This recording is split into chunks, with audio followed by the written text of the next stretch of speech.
Hello and welcome back to the Cosmic Enigma. Here we share real-life experiences of encounters with the unknown stories that come from beyond the stars, crafted to help you relax and drift off to sleep.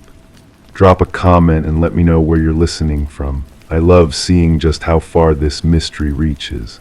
Now find a comfortable spot, take a deep breath, and let yourself be carried away. Story 1.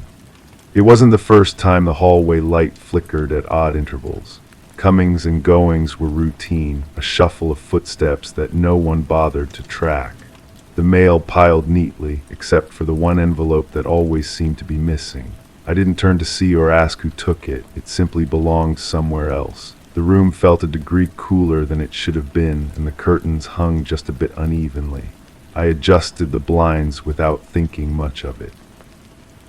When I left, I made sure the blinds were uneven again. That's where it started, I think, or maybe that's just the first memory I can hold on to without my hands shaking. I've been living with this for so long now, carrying it around like a stone in my chest. I moved across the country afterward, changed my phone number, started over completely, but some things follow you no matter how far you run. I'm recording this because I finally understand that silence isn't protection. It's just another kind of prison. My therapist says talking about trauma helps process it, but she doesn't know what I'm really processing. She thinks it was a break-in, maybe some kind of stalking situation.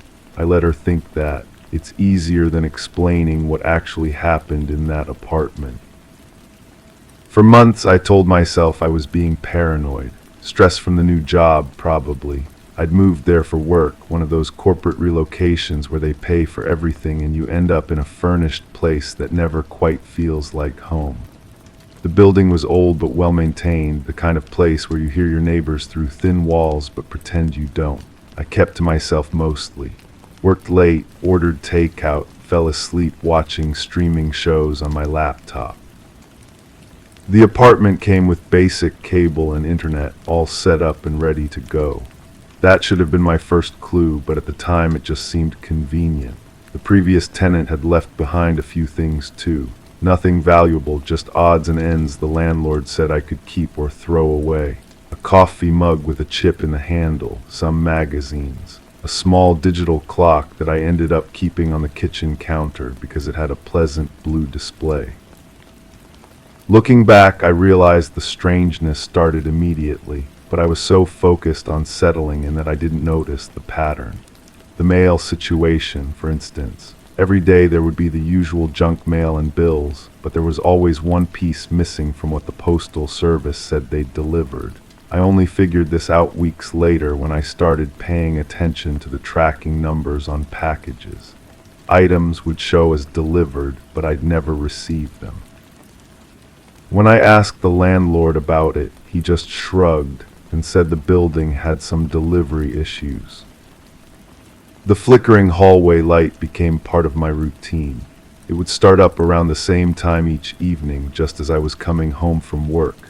Not a random flicker, but a deliberate pattern. 3 short flashes, then a pause, then 3 more. I mentioned it to the maintenance guy once, and he said he'd looked at it several times but couldn't find anything wrong with the wiring.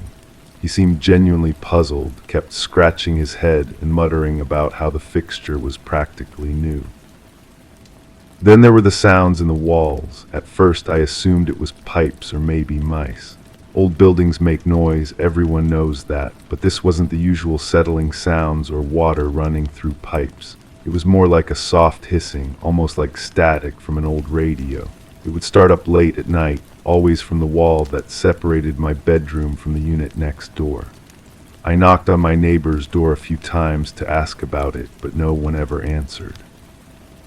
The landlord told me that unit had been vacant for months. The digital clock I'd inherited started acting strange too. Instead of displaying the time normally, it would occasionally show sequences of numbers that didn't make sense. Not random digits, but patterns that seemed almost deliberate. I'd wake up in the middle of the night and see something like 88, 88, or 33, 33 glowing blue in the darkness. When I'd get up to check it, the display would flicker and return to normal time. I told myself it was just a glitch, maybe interference from someone's wireless router. But the smell was harder to dismiss. It would appear without warning, usually when I was alone in the apartment in the evening. Sweet and metallic, like copper pennies mixed with something floral. It wasn't coming from outside or from cooking or cleaning products. It would just materialize in the air around me, strong enough to make me look around for the source, then fade away before I could identify where it was coming from. Sometimes it would trigger this strange physical response, like goosebumps spreading across my arms and the back of my neck, even though I wasn't cold. I started keeping a journal around this time, though I didn't call it that, just notes on my phone about the weird little things that kept happening. Looking back through those entries now, I can see how my tone shifted from mildly annoyed to genuinely concerned. The gaps between entries got longer too, like I was afraid to document what was happening. The mirrors in the apartment began reflecting things that weren't quite right. Nothing dramatic, just subtle differences that made me do double takes. I'd be brushing my teeth and catch a glimpse of movement in the bathroom mirror that didn't match what I was doing. Or I'd walk past the full-length mirror in the bedroom and notice that my reflection seemed to lag just a fraction of a second behind my actual movement. I started avoiding looking directly at mirrors, which made getting ready in the morning an uncomfortable dance of peripheral vision and careful positioning. My electronics started malfunctioning in ways that felt coordinated. The laptop would freeze whenever I tried to research the building's history or look up information about the previous tenant. My phone would lose signal in specific spots in the apartment, always the same spots, even though the coverage was fine everywhere else. The television would turn itself on in the middle of the night, always tuned to static on a channel that shouldn't have existed with digital cable. I called the cable company about that, and the technician who came out couldn't explain it either. He ran diagnostics on the box and said everything looked normal, but while he was there, the TV stayed perfectly well behaved, of course. It was only after he left that I realized he'd seemed nervous the entire time he was in the apartment. He kept glancing around like he expected something to happen, and he finished the job much faster than he'd estimated. The pressure in my chest started around the same time. Not pain exactly, but a constant sensation like someone was pressing down on my sternum. It would get worse whenever I was near anything electronic, which made working from home increasingly difficult. I went to a doctor about it, got an EKG and chest x-rays, but everything came back normal. She suggested it might be anxiety and offered to prescribe something, but I knew this wasn't anxiety. This was something responding to my environment in ways that didn't make medical sense. Sleep became elusive, not just because of the sounds in the walls or the clock displaying impossible times, but because I developed this constant feeling of being watched. Even with the curtains closed and the door locked, even when I checked every room and confirmed I was alone, the sensation persisted. It was strongest in the bedroom, right around the spot where I'd positioned my bed. I tried moving the bed to different locations, but the feeling just shifted with it, like whatever was watching was specifically focused on me rather than a particular area. I started spending more time away from the apartment, working late at the office, going to movies by myself, sitting in coffee shops until they closed, anything to delay going home. But even when I was out, I'd get text messages with no sender information, just strings of numbers that looked similar to the sequences that had been appearing on the digital clock. My phone company said there was no record of these messages in their system, which should have been impossible. The breaking point came on a night when I'd finally fallen asleep despite everything. I woke up to find every electronic device in the apartment turned on simultaneously. The TV was displaying that static channel, but the volume was turned all the way up. The laptop was open and running some kind of program I'd never seen before, lines of code scrolling past too fast to read.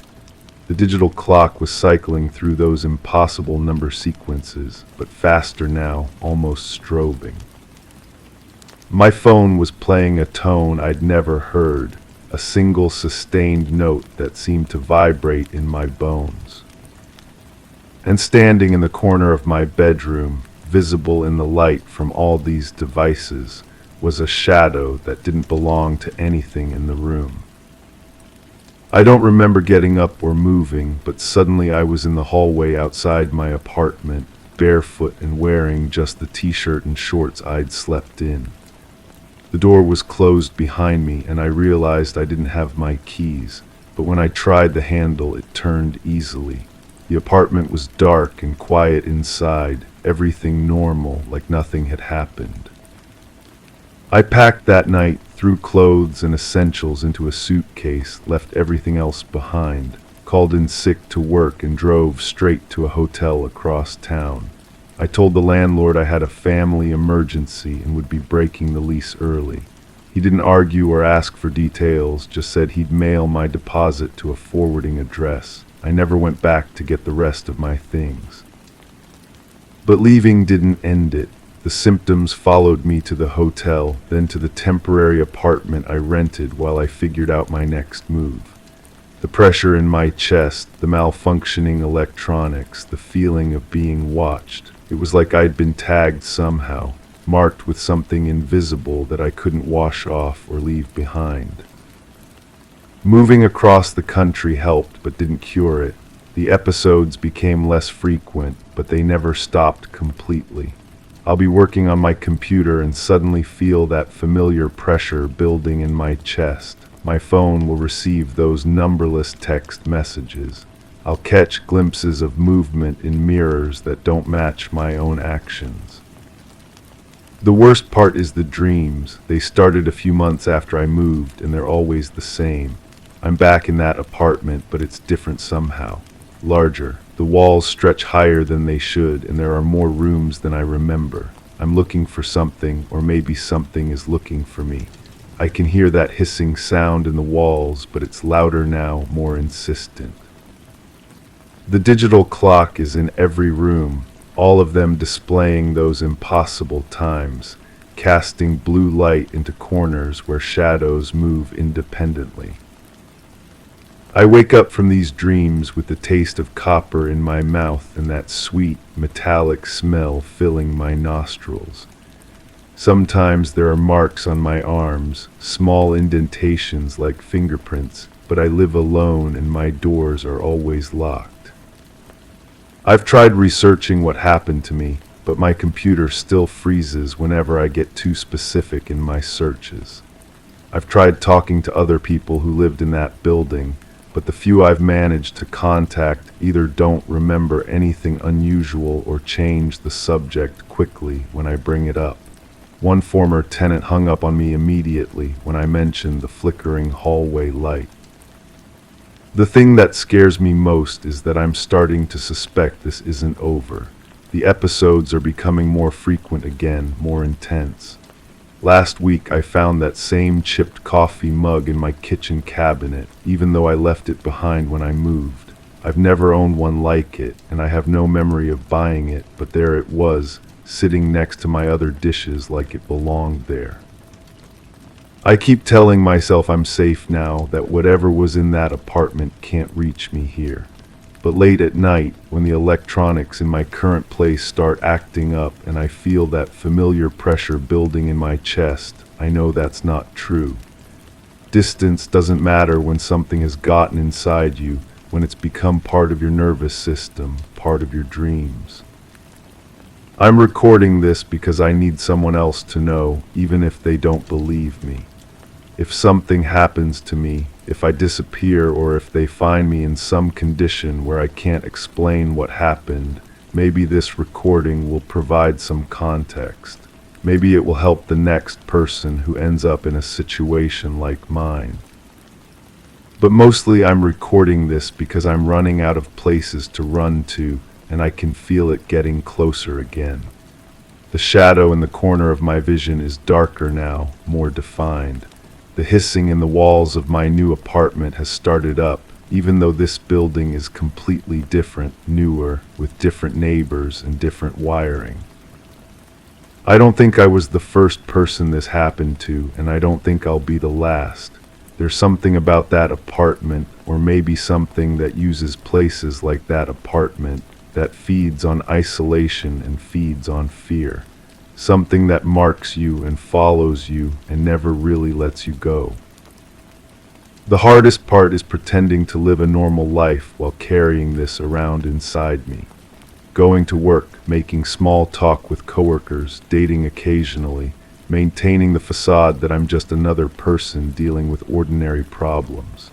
But underneath it all, I'm constantly listening for that hissing sound, constantly checking mirrors out of the corner of my eye, constantly feeling like something is watching me from just outside my field of vision.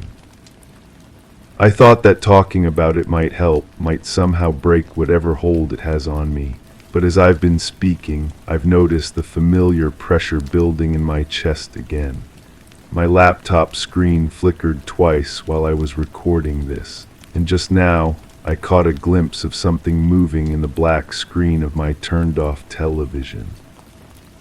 I don't think telling this story was a mistake, but I don't think it's going to save me either. Some things attach themselves to you and become part of your story whether you want them to or not. Some experiences change the frequency you operate on, make you visible to things that most people can't see and don't have to worry about. What I know for certain is that I'm not alone in this room right now, even though I locked the door and checked every corner before I started recording. I can smell that sweet, metallic scent getting stronger, and the temperature has dropped just enough to raise goosebumps on my arms. The shadow in my peripheral vision is moving closer, and I don't think I can pretend not to see it much longer. Story 2. I had been watching the floorboards, eyes tracing the familiar lines where the wood met the wall. The shadows didn't shift, but something in the air felt charged, like a held breath. Outside, a gust of wind brushed against the windows, a soft murmur that might have been mistaken for an echo. Each tick of the ceiling fan seemed amplified, its rhythm oddly irregular. My gaze caught the edge of the bookshelf, where the dust had settled uniformly, untouched. Yet something had changed, an inexplicable lightness in the room. That's when I noticed the single bookmark lying on the floor, and that it was never mine. That memory keeps coming back to me even now. Even here, thousands of miles away from that place, in this small apartment where I've tried to build something resembling a normal life. I've been sitting on this story for 7 years. 7 years of telling myself I'd speak about it someday, when I was ready, when I could find the words that wouldn't make me sound like I'd lost my mind. I guess today is that day, though my hands are still shaking as I record this. My voice doesn't sound like my own anymore. Maybe it never did after what happened. The thing is, I don't know why I'm finally talking about it now. Maybe because the dreams have been getting worse. Maybe because I caught myself checking the locks on my door 4 times last night, even though I live on the 7th floor and there's no fire escape outside my window. Maybe because yesterday I found a bookmark on my kitchen counter that I'd never seen before, and it brought everything rushing back. But I'm getting ahead of myself. Let me start from the beginning, or what I think was the beginning. I was house-sitting for my professor that summer. Just a regular suburban house, nothing special about it. 2 stories, white siding, a small garden out back that needed watering twice a week. The kind of place where nothing ever happens. I was between semesters, working on my thesis, and the solitude seemed perfect. Just me, my laptop, and boxes of research materials scattered across the dining room table. The first few weeks were exactly what I'd hoped for. Quiet mornings with coffee on the back porch, long afternoons buried in academic journals, evenings reading fiction just to clear my head. The house had this comfortable, lived-in feeling. Books everywhere, family photos on the mantel, a grandfather clock in the hallway that chimed every hour. Normal, safe. I remember thinking how lucky I was to have found such a peaceful place to work. The neighborhood was the kind where people still waved to each other from their driveways, where kids rode bikes until the streetlights came on. I'd grown up in the city, so this suburban quiet felt like a gift. The professor had left detailed instructions about everything: which plants needed water, where the spare keys were hidden, how to reset the circuit breaker if it tripped. He'd even left his contact information, though he mentioned he'd be traveling somewhere remote and might be hard to reach. That didn't worry me.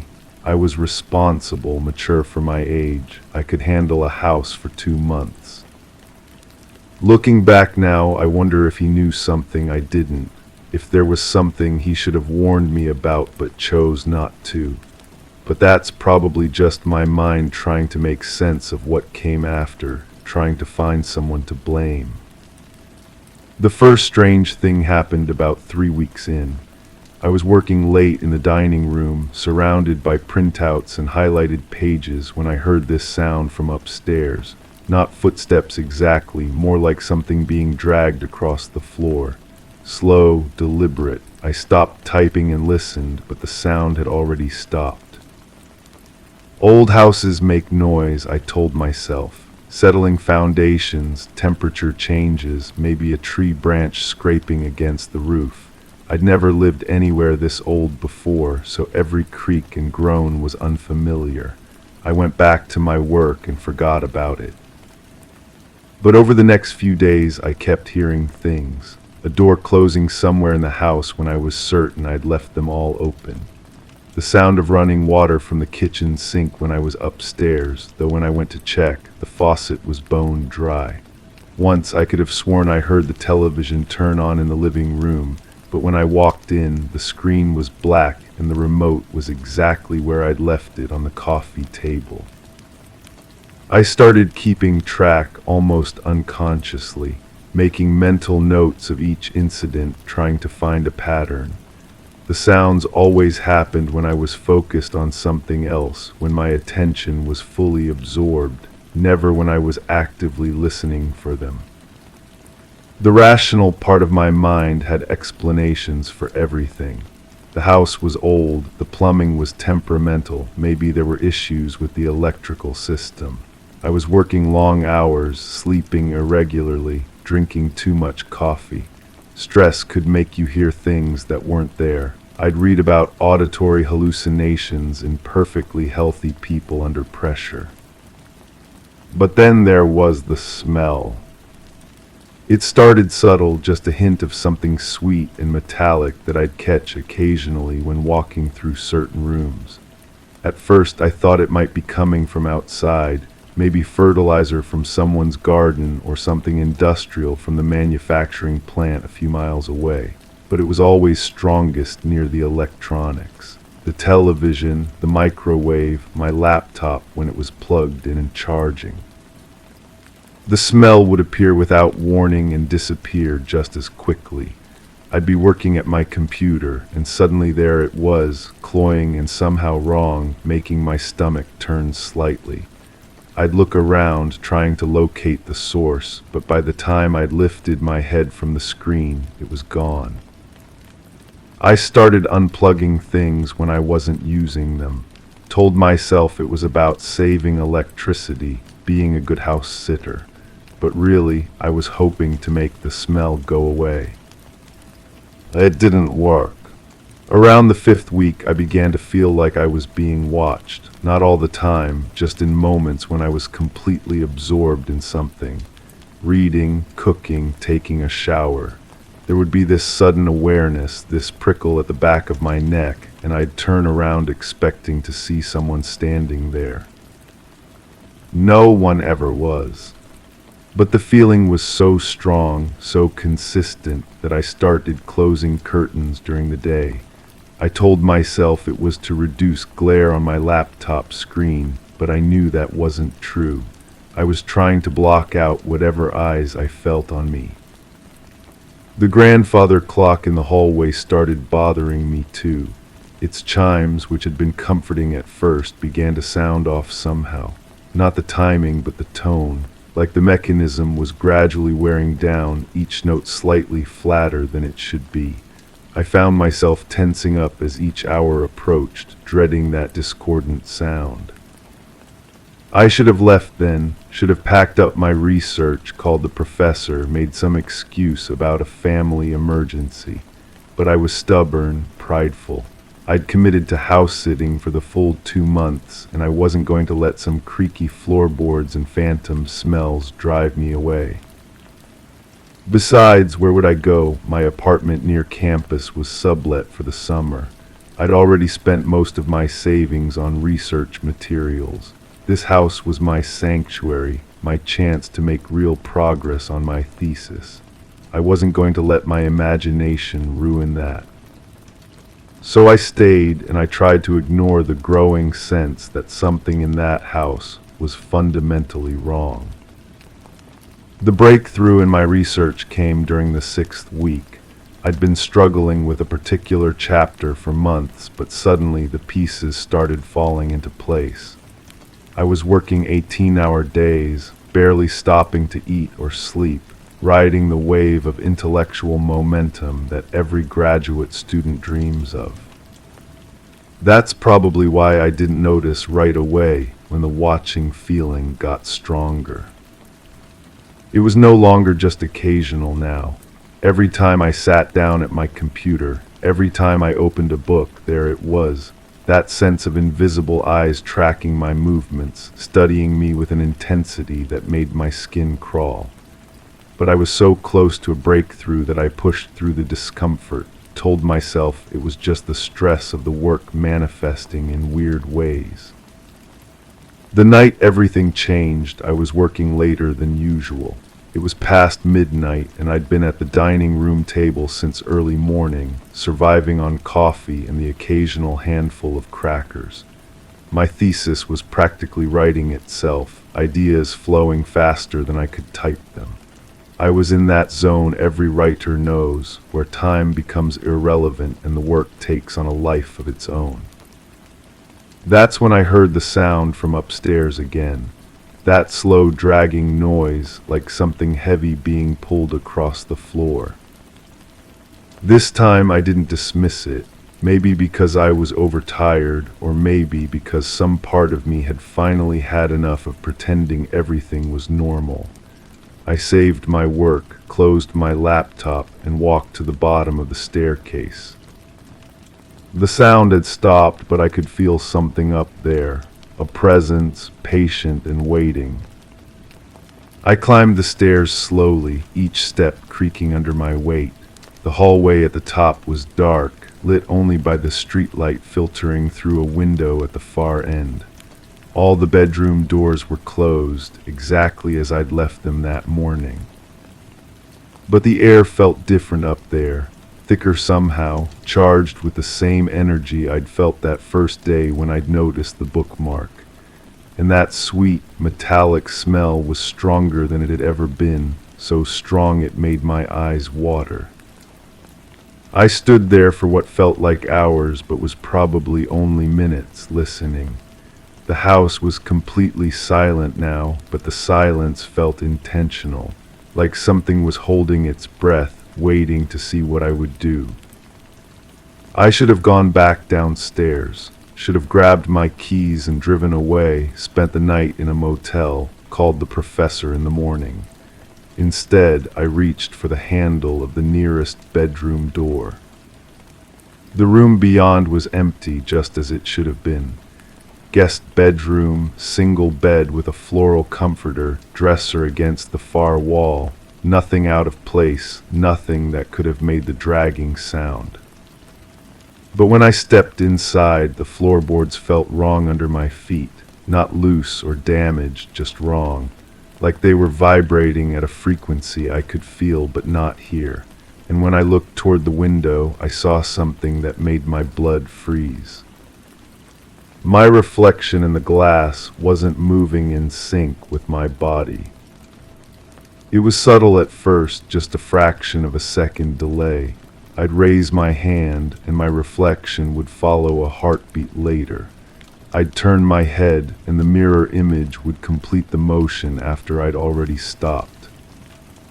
I stood there transfixed, watching myself watch myself. The delay was getting longer, more pronounced.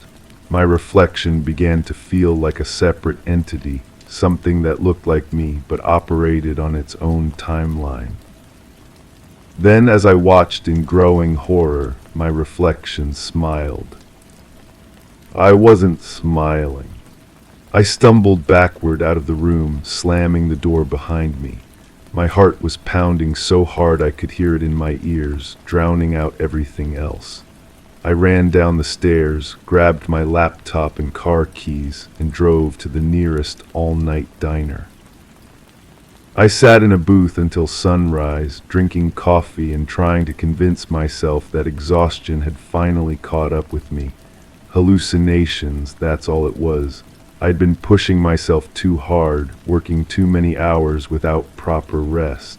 The mind could play terrible tricks when it was stretched too thin. But I couldn't shake the memory of that smile.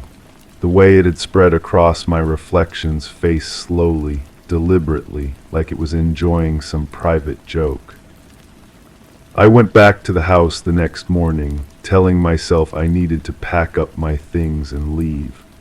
I'd call the professor, explain that I'd had a family emergency, arrange for someone else to watch the house for the remaining weeks. But when I walked into the dining room, I found my laptop open and running, displaying the document I'd been working on the night before. Except there were new paragraphs I didn't remember writing, pages of text in my own writing style, discussing concepts I'd never researched, citing sources I'd never heard of. The work was brilliant, better than anything I'd ever written, insights that would have taken me months to develop on my own. Reading it felt like discovering a treasure, each paragraph more revelatory than the last. I should have been terrified, should have recognized that something impossible was happening. Instead, I felt grateful.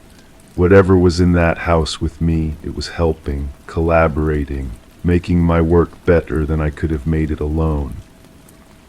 I stayed. For the next 2 weeks, it became a routine. I'd work during the day, making normal progress on my research. Then I'd go to bed, and in the morning, I'd find new sections added to my thesis. Always in my style, always perfectly integrated with my existing work, always brilliant. The watching feeling was constant now, but I'd started to interpret it differently. Not malevolent, just interested, like having a research partner who preferred to work in the shadows, contributing ideas without taking credit. I stopped closing the curtains, stopped unplugging the electronics. The sweet metallic smell became as familiar as the scent of my morning coffee. I even started talking to the house sometimes, thanking it for the help, sharing my thoughts about the work we were doing together. Looking back now, I realize how far gone I was, how completely I'd rationalized the impossible. But at the time, it felt like the most natural thing in the world. I was finally producing the kind of academic work I'd always dreamed of, finally living up to my potential. If the cost was sharing space with something I couldn't see or understand, that seemed like a fair trade. The professor returned on a Thursday. I remember because I was planning to show him some of the work I'd completed, hoping he'd be impressed with my productivity. I'd been looking forward to his reaction, imagining the pride in his eyes when he saw what I'd accomplished. But when he walked into the house, his expression wasn't what I'd expected. He looked around the dining room, taking in my research materials, my laptop, the stacks of printed pages. Then he looked at me, and I saw something in his face that made my stomach drop. Fear. He asked me how I'd been sleeping, whether I'd noticed anything unusual about the house. His voice was careful, measured, like he was trying not to spook a wild animal. I told him everything was fine, better than fine, actually. I'd made incredible progress on my thesis, more than I'd hoped for when I'd first arrived. I started to tell him about some of my breakthrough insights, but he cut me off.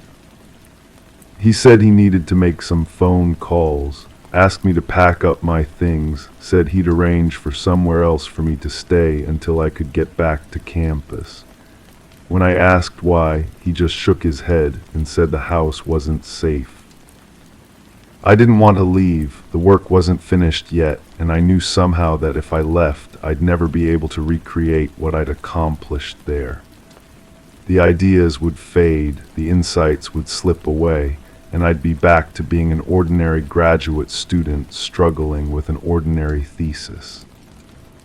But he was insistent, almost frantic. He helped me pack my car, loaded my research materials into boxes, made sure I had everything. As I was getting ready to drive away, he put his hand on my shoulder and said something I'll never forget. He said he was sorry, that he should have warned me, but he'd hoped maybe this time would be different, that he'd been selfish, using me to find out if the house was finally clean. I asked him what he meant, but he just shook his head again and told me to drive safe. Said we'd talk more when I was back at school, when I was somewhere safe. I never saw him again. When I got back to campus, I learned that he'd taken an emergency leave of absence. Health issues, according to the department secretary. No one knew when he'd be back or if he'd be back at all. I tried to continue working on my thesis, but it was like the magic had been drained out of it. The brilliant insights I'd developed in that house seemed hollow now. The elegant arguments felt forced and artificial. I'd read through the sections that had appeared overnight, and they felt like they'd been written by a stranger. Worse, I couldn't remember writing some of the passages that I knew I must have written during the day. Whole pages of work that were clearly in my handwriting, discussing ideas I definitely researched, but I had no memory of actually composing them. It was like there were gaps in my mind, spaces where memories should have been but weren't. I started having dreams about the house, always the same dream night after night. I'm back in that guest bedroom, standing in front of the window, watching my reflection. But in the dream, I'm the one who's delayed. I move, and my body follows a heartbeat later, like I'm the reflection trying to keep up with something else. In the dream, I can hear that dragging sound from somewhere else in the house, getting closer, and I know that when it reaches the bedroom door, when whatever's making that sound finally arrives, I'll understand everything. But I always wake up before that happens, always just before the revelation. The dreams have been getting more vivid lately, more detailed. Sometimes I wake up and I can still smell that sweet metallic scent, can still feel the wrong vibration in the floorboards under my feet. Sometimes I catch myself checking my reflection in mirrors, making sure it's moving in sync with my body. It always is, but I keep checking anyway. I finished my thesis eventually, though it took me 2 more years, and the final version was nothing like what I'd been working on in that house. Competent but unremarkable, the kind of academic work that gets you a degree but doesn't change anything. My advisor said it was solid, publishable with some revisions. I should have been proud, but all I could think about was what it could have been. I moved away after graduation, took a job in a different state, started over somewhere no one knew about my lost months in that suburban house. I told myself I was building a new life, leaving the past behind, and for a while it worked. The dreams faded, the checking behavior stopped, I almost managed to convince myself that whatever had happened was just a stress-induced breakdown that I'd recovered from. But then, yesterday, I found that bookmark on my kitchen counter. It's identical to the one I found that first day, the one that started everything. Same size, same color, same worn edges. I've never seen it before, I'm certain of that. I don't even own any books that would need a bookmark that size. I've been staring at it for hours now, trying to figure out how it got there. My apartment is on the 7th floor, no fire escape, no way for someone to get in without going through the front door. The locks haven't been tampered with, there's no sign of forced entry. My neighbors are a retired couple who barely leave their apartment and a graduate student who's quieter than I am. But there it is, sitting on my counter like it belongs there, like it's been waiting for me to notice it. And now that I have noticed it, other things are starting to feel familiar again. The way the light hits my laptop screen when it's charging, the slight delay in my reflection when I pass by the bathroom mirror, the sweet metallic smell that I caught just for a moment when I was making coffee this morning. I think I understand now why the professor looked so afraid that day, why he apologized, why he said he'd hoped this time would be different. I don't think whatever was in that house stayed in that house. I think it followed me. I think it's been with me all along, just waiting, watching, maybe helping with my work in ways I haven't noticed, contributing ideas that feel like my own, filling in gaps in my memory with experiences that might not have happened the way I remember them. I think when I found that bookmark 7 years ago, when I felt that charge in the air and noticed how the dust had settled uniformly on the bookshelf, something chose me. Something that needed a partner, a collaborator, someone to share the work with. And I think it's tired of staying in the background. The bookmark is still sitting on my counter. I haven't touched it, haven't moved it, but I swear it's in a slightly different position than it was this morning. Angled toward me now, like it's pointing in my direction. I keep telling myself I should throw it away, should pack up and move again, should run like I should have run that night in the guest bedroom. But part of me doesn't want to. Part of me remembers how good the work was when I had help, how brilliant those overnight additions to my thesis were. Part of me is curious about what we could accomplish together now that I'm not fighting it anymore. I can feel it watching me as I record this, patient and interested, waiting to see what I'll decide.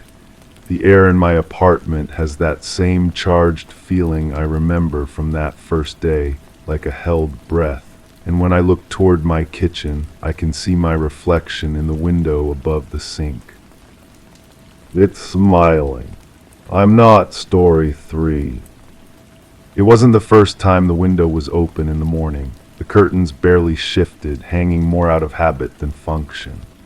A stray leaf lay on the floor, despite the room being sealed tight the night before. I swept it into the bin without a second thought. The air felt a touch cooler, but the thermostat showed no change. I straightened the cushions on the couch, noting the slight indentation in one of them. The remote control was exactly where it should have been, untouched since yesterday. When I left the room, I made sure to close the door softly. I didn't mind if it stayed ajar. But that was weeks ago now, and nothing has been the same since. The windows still open themselves, every morning without fail. I've checked the latches, replaced the mechanisms, even sealed them with tape. Yet each dawn brings that familiar sight of hanging fabric and cool air seeping through gaps that shouldn't exist. The sleep never comes easily anymore. I lie there listening to the house breathe around me, waiting for the sounds that always arrive between the deep hours and morning. A low humming that seems to rise from the walls themselves, vibrating through the floorboards and into my bones. It's not mechanical, not electrical.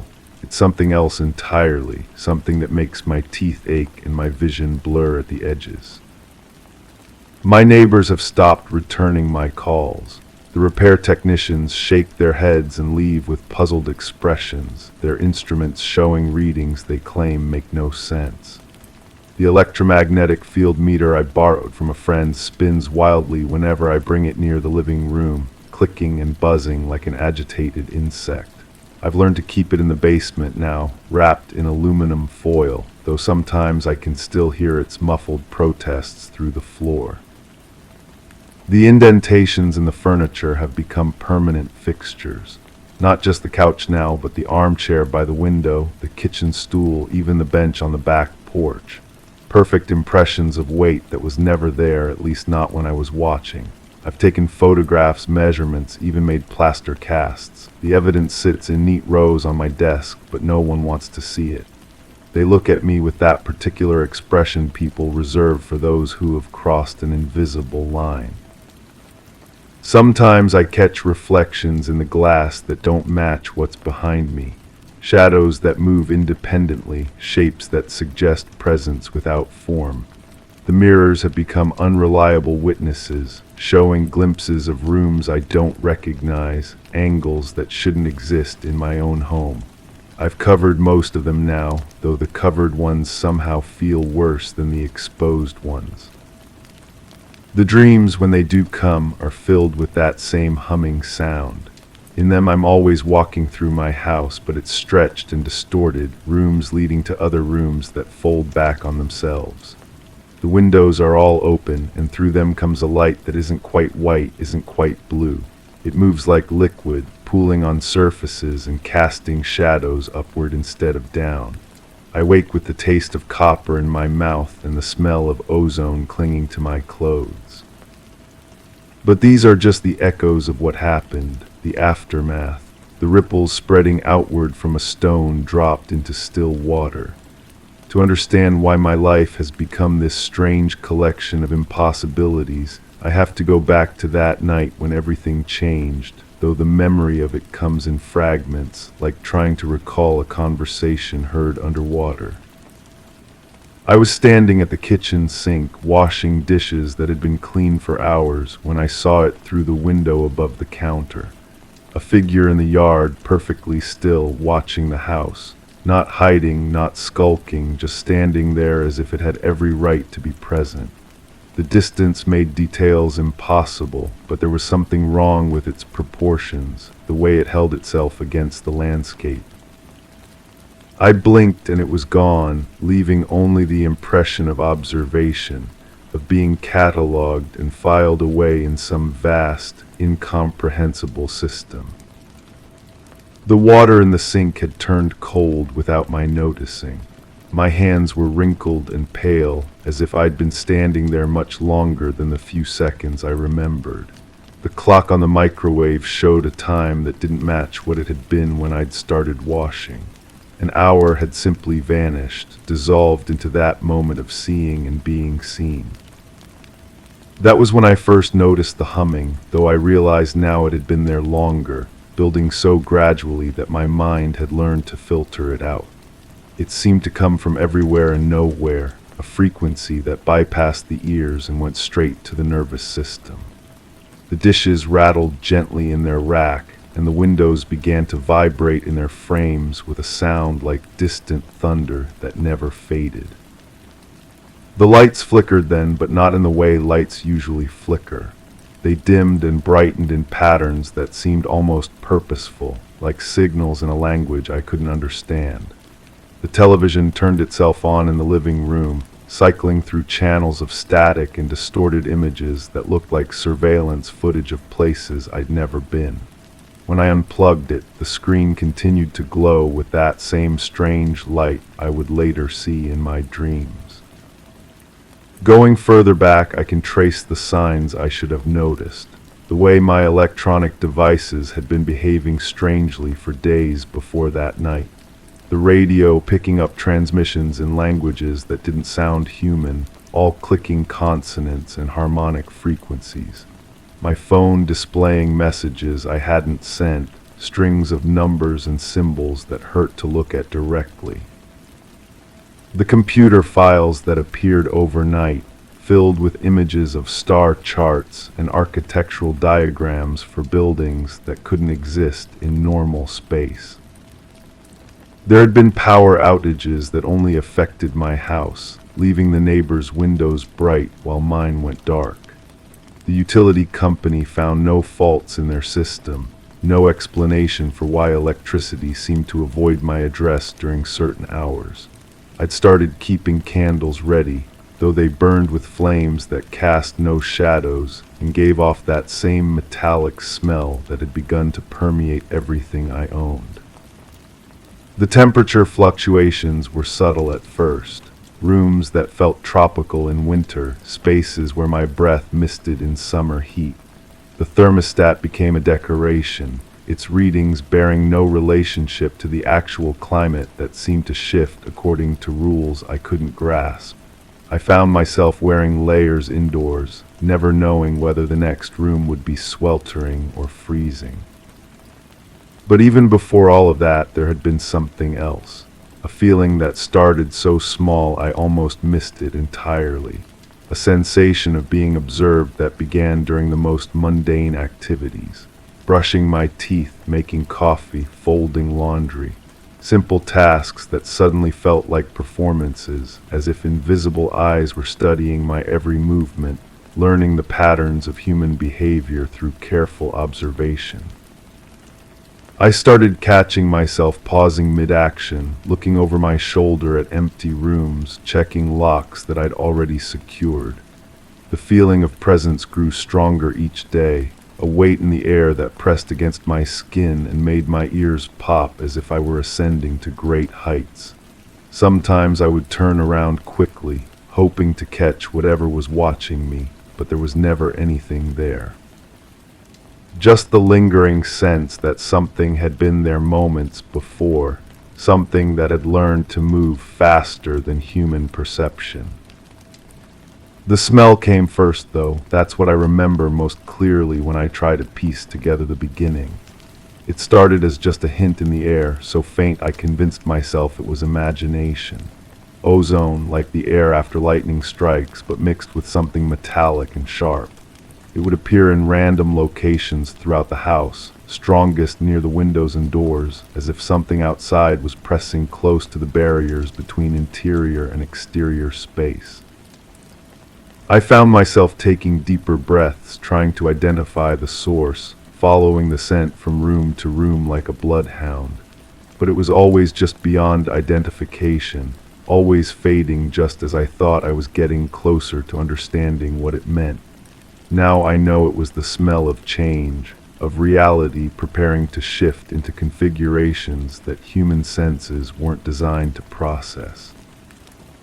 The vibrations were there too, so subtle they registered more as intuition than sensation.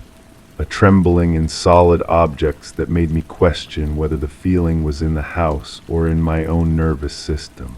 Glasses would rattle almost imperceptibly on shelves. Picture frames would gradually shift out of alignment. The floorboards would creak without any weight upon them, as if the house itself was learning to breathe. I remember standing in the center of my living room one evening, perfectly still, trying to determine whether the trembling I felt was in the ground beneath my feet or in my own body. The sensation seemed to pulse in rhythm with something vast and patient, like a heartbeat measured in geological time. When I pressed my palm against the wall, I could feel it there too, a vibration that seemed to originate from somewhere far below or perhaps far above, traveling through materials that should have been solid and stable. But before all of this began, there had been one perfect day. I can see it now with the clarity that only comes from knowing how precious ordinary moments truly are. The sun was warm but not oppressive, filtering through clean windows onto furniture that sat exactly where I had placed it. The air conditioning hummed with mechanical reliability, maintaining a temperature that required no thought or adjustment.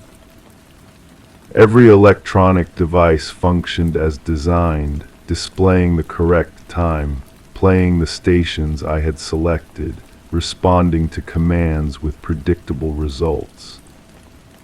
I had spent the morning organizing papers, the afternoon reading in a chair by the window, the evening preparing a simple meal that tasted exactly as food should taste. The silence between activities was comfortable, filled only with the natural sounds of a house settling and a neighborhood going about its business. When darkness fell, it was the ordinary darkness of night, broken only by streetlights and the distant glow of other people's windows. I had gone to bed that night without checking the locks twice, without listening for sounds that didn't belong, without that crawling sensation between my shoulder blades that would soon become my constant companion. Sleep came easily, filled with dreams I couldn't remember upon waking, dreams that belonged entirely to my own mind and no other consciousness. The morning had been unremarkable in every way that mornings should be unremarkable. Coffee that brewed at the correct temperature, toast that browned evenly, a shower with steady water pressure and predictable heat. I had dressed in clothes that fit properly and felt familiar against my skin, had walked through rooms where every object remained exactly where I had left it. It was a day when the laws of physics operated as they were supposed to, when cause followed effect in logical sequence, when the boundary between inside and outside remained absolute and impermeable. The windows stayed closed when I closed them, the lights responded only to switches, and the only presence in my home was my own. But even then, even in that last moment of normalcy, something was already watching from the spaces between things, learning the rhythm of my life, preparing to introduce variables that would transform the familiar into something utterly alien. I just didn't know it yet. And now, as I sit here in a house that no longer entirely belongs to this world, I understand that the watching never stops, that somewhere in the vast darkness between stars, patient intelligences are still studying the data they collected, still planning their next careful intrusion into the small, warm spaces where humans believe they are safe. Story 4. The initial inventory inspection commenced at 1800 hours. Rows of identical boxes lined the shelves, each barcode meticulously recorded. Scanning devices showed all items present and accounted for according to the digital ledger. Temperature controls remained constant, unwavering between documented check-ins. Dust gathered in corners, undisturbed by recent movements. An unopened delivery sat inconspicuously by the entrance, logged but lacking a corresponding dispatch record. All lights functioned properly, though the power indicator flickered irregularly. Exit routes were unobstructed, yet the motion sensors failed to register any activity. The air vent emitted a low hum, yet the security footage looped back 2 minutes. I found this report on my desk 3 weeks ago. My handwriting, my signature at the bottom, but I don't remember writing it. The words feel foreign, like someone else borrowed my hand to document something I was supposed to forget. The paper smells faintly of new plastic and cold blood, though that might just be my imagination playing tricks. There's a gap in my memory where that shift should be. I remember clocking in, remember the familiar weight of the scanner in my palm, but everything after that dissolves into static. My supervisor said I completed my rounds normally, turned in my report, went home, business as usual, but my body remembers differently. There's a soreness in my shoulders, like I'd been carrying something heavy. My shoes had scuff marks I couldn't explain. And my phone battery was completely drained when I got home, though I never used it during shifts. I've been trying to piece it together ever since. Small fragments surface sometimes, triggered by the strangest things. The hum of fluorescent lights makes my skin crawl. The sound of static on old radios sends shivers down my spine. I find myself avoiding mirrors in dark rooms, though I can't remember why. Last week I discovered something that changed everything. Hidden in my work jacket pocket, I found a small digital recorder I didn't remember owning. The device felt wrong in my hands, vibrating slightly with an irregular pulse that matched my heartbeat. When I pressed play, my own voice emerged from the tiny speaker, but the words were foreign to my conscious mind. Recording number 1, the boxes aren't what they appear to be. The delivery by the entrance, it's been there for days, but the log shows it arrived that evening. The barcode scanner keeps picking up signals from empty spaces. Something's interfering with the equipment. My recorded voice sounded strained, whispered, as if I was afraid of being overheard. In the background, I could hear that familiar low hum from the air vent, but underneath it was something else. A sound like breathing that wasn't quite human, too rhythmic, too deep. The power indicator isn't flickering randomly. There's a pattern, 3 short pulses, 2 long ones, then silence. It repeats every 47 seconds. I've been counting. I don't remember counting anything. I don't remember being that methodical, that paranoid. But as I listened to my own voice describe details I couldn't recall observing, images began to surface. Flashes of memory like photographs developing in a darkroom. I saw myself standing in the warehouse, scanner in hand, but the familiar space looked different. The shadows fell at wrong angles. The boxes seemed to shift when I wasn't looking directly at them, and there was movement in my peripheral vision, always just beyond the reach of direct observation. The second recording was more disturbing. The motion sensors aren't malfunctioning. They're not registering activity because whatever's moving in here isn't supposed to exist. I can see it on the security monitors, but only when I'm not looking directly at the screens. It's there in the reflection of the black monitor faces moving between the aisles. My voice on the recording was becoming more agitated, the whispers more urgent. The breathing sound in the background had grown louder, closer, as if whatever was making it had noticed my surveillance. I tried to leave twice. The exit door won't open. The electronic lock keeps cycling green light to red light, like it's confused about whether I'm supposed to be inside or outside.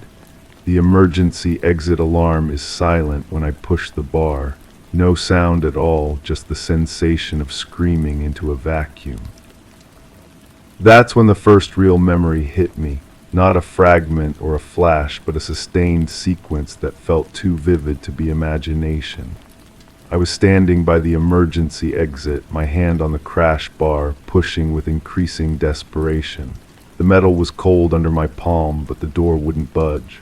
Behind me, the warehouse stretched endlessly. The familiar space somehow expanded beyond its physical boundaries. The lights began to flicker in sequence, starting from the far end of the building and moving toward me like a wave. But these weren't the steady fluorescent fixtures I knew. These lights pulsed with an organic rhythm, bright white flashes that hurt to look at directly. In the spaces between the pulses, I could see shapes moving among the inventory shelves, tall, angular forms that didn't cast shadows despite the intense illumination. The memory ended abruptly, leaving me gasping in my apartment, the recorder still playing in my trembling hands. Recording number 3, I think they know I'm documenting this. The scanner started picking up my voice before I spoke. It's displaying my thoughts on the screen, scrolling text of words I haven't said yet. The delivery by the entrance is gone, but there's no record of it being collected. The log still shows it arriving, but now it also shows it leaving at the same time, like it existed and didn't exist simultaneously. The electronic interference on this recording was worse. My voice cut in and out, replaced by bursts of static that almost sounded like language. Almost, but not quite. The breathing in the background had multiplied, layered voices inhaling and exhaling in perfect synchronization. I can smell something new, like heated metal and ozone, but organic somehow. It's getting stronger. The air vent isn't just humming anymore. There's something moving inside the ductwork. I can hear it scratching, but the sound comes from above and below at the same time. As I listened to this description, the scent filled my nostrils as if triggered by the memory. New plastic and cold blood, exactly as I'd noted before, but now I could identify the underlying components. Copper pennies left in freezing rain, the sharp tang of electrical fires, something sweet and rotting like flowers left too long in stagnant water. The recordings continued, each one more fragmented than the last. My voice became less recognizable, distorted by fear and something else I couldn't identify. The background sounds grew more complex, layering electronic tones with organic noises that defied classification. But it was between the fourth and fifth recordings that I experienced something in the present that made me question whether my investigation was truly safe. I was sitting in my living room transcribing the audio files when I noticed my reflection in the television screen. I was writing, my hand moving steadily across the paper, but my reflection was perfectly still. Not delayed, not slightly off, but completely motionless while my physical body continued its work. I stopped writing and stared at the screen.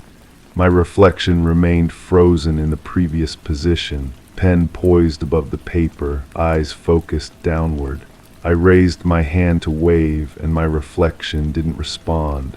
It was like looking at a photograph of myself while existing outside the frame. The sensation lasted only a few seconds before my reflection snapped back into synchronization, but the experience left me shaking. Whatever had happened in that warehouse wasn't contained to my memories. It was bleeding into my present reality, altering the basic rules of existence in subtle but undeniable ways. The fifth recording was the most coherent and the most terrifying. I understand now why the security footage loops. It's not a malfunction. The same 2 minutes keep happening over and over, but I'm aware of the repetition. I've lived through this inspection dozens of times, maybe hundreds. Each loop, I remember a little more, document a little more, but I can never quite grasp the complete picture. My recorded voice was calm now, resigned, as if I'd accepted something fundamental about my situation. The delivery by the entrance isn't a delivery, it's a collection point. Every loop, something gets added to it. Pieces of the warehouse, pieces of the inventory, pieces of me. My memories, my sense of linear time, my ability to distinguish between what's real and what's documentation of reality. The breathing sounds had stopped entirely on this recording, replaced by a silence so complete it felt oppressive. Even the hum of the air vent was gone, leaving only my voice speaking into an acoustic void. I think I know what's in the boxes now, not inventory, not products, fragments of experiences that don't fit into normal reality. Moments that have been excised from time and space and stored here for reasons I can't comprehend. The barcodes aren't product codes, they're coordinates, locations in memory where these fragments belong. As I listened to this explanation, another vivid sequence emerged from my suppressed memories. I was standing in the center aisle, scanner in hand, pointing it at one of the identical boxes. But instead of the expected beep and digital readout, the device projected a holographic image into the air above the box. The image showed a family dinner, but the faces were blurred beyond recognition. The conversation was audible, but the words made no sense, like a recording played backwards or a language that had never been spoken by human mouths. One of the figures at the table turned toward me, seemed to see me watching through the scanner's display, and opened its mouth to speak. That's when the memory fragment ended, but the sensation of being observed lingered. Even now, transcribing this experience, I feel eyes on me that don't belong to any physical presence in my apartment. The final recording was barely audible, my voice reduced to a whisper that was almost indistinguishable from the electronic static. The loop is breaking down. I can see outside the 2-minute window now. There are others here, other people doing inventory inspections in identical warehouses, infinite rows of identical buildings, each with someone like me trying to document something they're not supposed to remember. The image this description triggered was the most disturbing yet. I saw myself from above, as if through a security camera, standing in my familiar warehouse. But the view pulled back, revealing row after row of identical buildings stretching to the horizon. In each one, a figure moved through the same motions, carrying the same scanner, documenting the same impossible inventory. But as I watched, the figures began to move in perfect synchronization, like a choreographed dance performed by hundreds of participants who had never met. They turned their heads at the same moment, raised their scanners in unison, and looked directly up at whatever observation point allowed me to see them all. Their faces were my face, but wrong somehow. Features slightly displaced, expressions that didn't match the emotions I remembered feeling. They opened their mouths simultaneously and spoke, but the words came from my own throat in the present moment, sitting in my apartment days later. The inspection is complete. All items are accounted for, but the inventory includes things that were never supposed to exist. I didn't consciously choose to speak those words. They emerged from my mouth like a recording being played through my vocal cords. The sensation was so disturbing that I dropped the digital recorder and it shattered against my hardwood floor. But even broken, it continued to emit sound. Not my voice this time, but that rhythmic breathing I'd heard in the background of every recording. The sound seemed to come from inside the device's fractured components, from the gaps between the plastic fragments and the exposed circuitry. I gathered the pieces and threw them in the trash, but the breathing continued, faint but persistent, coming from my kitchen, from my bedroom, from the walls themselves. It followed me wherever I went in the apartment, always just quiet enough that I could almost convince myself it was imagination, but never quite silent enough to ignore. That was 2 days ago. Since then, I've noticed other changes. My apartment feels larger at certain times, smaller at others, as if the walls are breathing along with whatever invisible presence shares my space. The fluorescent light in my bathroom flickers in that same pattern I described in the recording. 3 short pulses, 2 long ones, then silence, 47 seconds between repetitions. I've started finding objects that don't belong to me. A pen that writes in a color of ink I've never seen before, something between blue and silver that seems to shift depending on the angle of observation. A coffee mug that's always warm to the touch, even when it's been sitting empty for hours. A photograph of a place I've never been, showing a warehouse that looks exactly like the one from my suppressed memories. But the most disturbing discovery came this morning. I found a new report on my kitchen table, written in my handwriting, documenting an inventory inspection I don't remember conducting. The paper smells like new plastic and cold blood, and the details describe a warehouse that's identical to the one from my recordings, but with subtle differences that make my skin crawl. According to this new report, all items were present and accounted for, but the inventory had expanded. New boxes had appeared on the shelves, each one labeled with coordinates that correspond to locations in my apartment, my bedroom, my kitchen, my bathroom, as if my living space had been cataloged and integrated into whatever system manages that impossible warehouse. The report concludes with a note I don't remember writing, subject integration proceeding as planned. Memory barriers are deteriorating on schedule. Recommend transition to next phase within 48 hours. I am not the author of that recommendation. I don't know what the next phase entails, and I don't want to find out. But I have the growing suspicion that my investigation into these suppressed memories isn't a personal quest for understanding. It's part of the process, a necessary step in something larger that requires my conscious participation to complete. The breathing sounds have gotten louder. They're coming from inside my walls now, from inside my furniture, from inside my own chest when I hold my breath to listen. The rhythm matches my heartbeat, but it started first, as if my cardiovascular system is synchronizing to an external pattern rather than maintaining its own natural pace. My reflection in mirrors has started moving independently again, but now it's ahead of me instead of behind. I watch myself brush my teeth while my reflection has already finished and moved on to washing its face. I see myself writing these words while my reflection sits back in its chair, reading what I haven't written yet.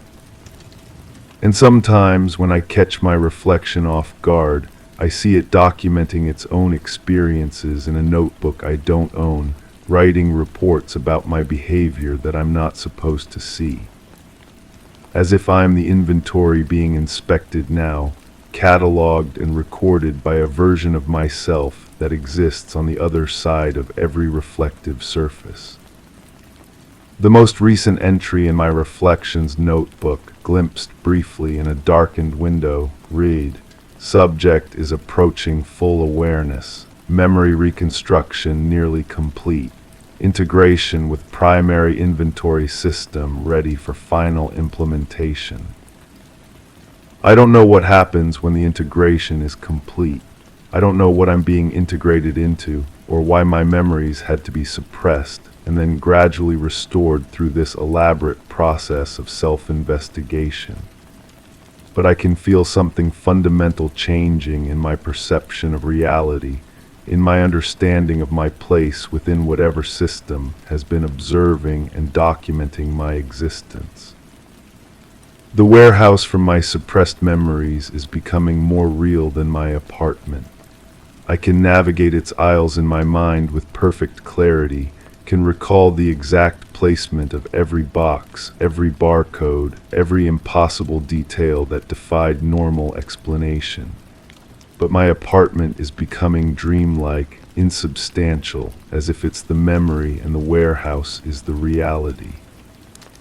I think I understand now why the security footage looped. It wasn't documenting the warehouse.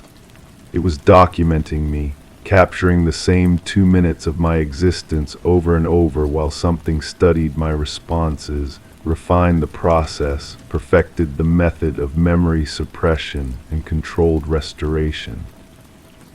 The investigation is complete. I've reconstructed the fragments, remembered what I was supposed to forget, and forgotten what I was supposed to remember.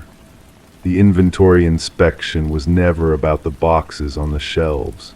It was about the contents of my consciousness, cataloging and reorganizing the components of my identity for purposes I'm only beginning to comprehend. But there's one final detail that doesn't fit the pattern, one piece of the puzzle that suggests this process isn't as controlled as I've been led to believe. In every recording I made, in every memory fragment I've recovered, there's a sound in the background that doesn't belong to the warehouse or its impossible inventory. It's the sound of typing, keyboard clicks, steady and rhythmic, as if someone is transcribing everything I experience in real time. The typing continues even when I'm silent, even when nothing is happening that seems worth documenting. It's the sound of my story being written while I live it, of my investigation being recorded by an observer who exists outside the system that's been manipulating my memories. And now, as I finish writing this account, I can hear that same typing sound coming from my own keyboard, but my hands aren't moving. The words are appearing on my screen, but I'm not the one choosing them. I'm reading my own thoughts as they're transcribed by something that has access to my mind before I'm consciously aware of what I'm thinking. The final question isn't what happened to me in that warehouse or why my memories were suppressed and restored. The final question is whether I'm the one investigating this mystery, or whether I'm the mystery being investigated by something that's been watching through my eyes, thinking through my mind, and documenting through my voice since long before I found that first recording. The breathing sounds have stopped, the typing has stopped. Even my own thoughts have gone silent, leaving only the awareness that someone else is about to continue this story where I've been forced to leave off. But who decides when the story ends, and what happens to the narrator when the final words have been written? Story 5. I brushed the thin layer of dust from the tabletop and felt a chill run through my fingers. Each particle seemed to clamor for attention, betraying a presence that shouldn't have been. The creak of the wooden floor beneath me was only a shadow in my peripheral awareness. My skin rose with goosebumps as if the room exhaled a secret. The air tasted older, more muted, and I couldn't shake the feeling that the dust carried stories I wasn't meant to hear. To whoever finds this letter, if anyone ever does, I need you to understand that I'm not crazy, or maybe I am. Maybe that's the only way to make sense of what happened to me, what's still happening to me. I've been carrying this weight for so long now, months, maybe longer. Time doesn't feel the same anymore. It stretches and contracts like something alive breathing around me. I wake up and the sun is in a different place than I expected. I go to sleep and my dreams taste like dust. You have to understand I was normal before, whatever normal means. I had routines. I recognized my own reflection. People knew my name when I walked into rooms. Now I'm writing this because I can't carry it alone anymore. Because maybe if I put it down on paper, it'll stop following me into sleep. There's this sound, that's where it all started, I think. Or maybe the sound is just how I remember it beginning. A humming that isn't quite humming, like the air itself is vibrating just slightly off-key. You know how sometimes you can hear electricity in the walls? It's like that, but softer, more patient. I hear it everywhere now, in empty rooms, in crowds, when I'm brushing my teeth, when I'm trying to concentrate on anything else. It's there, threading through everything like a needle through fabric, pulling reality just slightly out of shape. The first time I noticed it, I was sitting in my kitchen, just sitting, not doing anything particular. The morning light was coming through the window and everything felt thick, like I was underwater but still breathing. The humming started then, so quiet I thought it was the refrigerator, but when I unplugged everything, it was still there. That's when I saw the dust dancing. Not the way dust usually moves in sunbeams. This was different, purposeful. The particles were forming patterns, swirling in spirals that made my eyes water to follow. And the humming got stronger, like approval, like recognition. I blinked and it stopped, just ordinary dust again, just ordinary morning light. But I felt watched. You know that feeling when someone's staring at you from across a room, that prickle between your shoulder blades. Imagine that, but coming from everywhere at once, from the walls, from the air itself, from inside your own chest. I tried to tell myself it was stress. Work had been difficult, sleep had been strange, fragmented. I'd been waking up tired like I'd been somewhere else all night, somewhere that required effort. But the watching feeling didn't go away.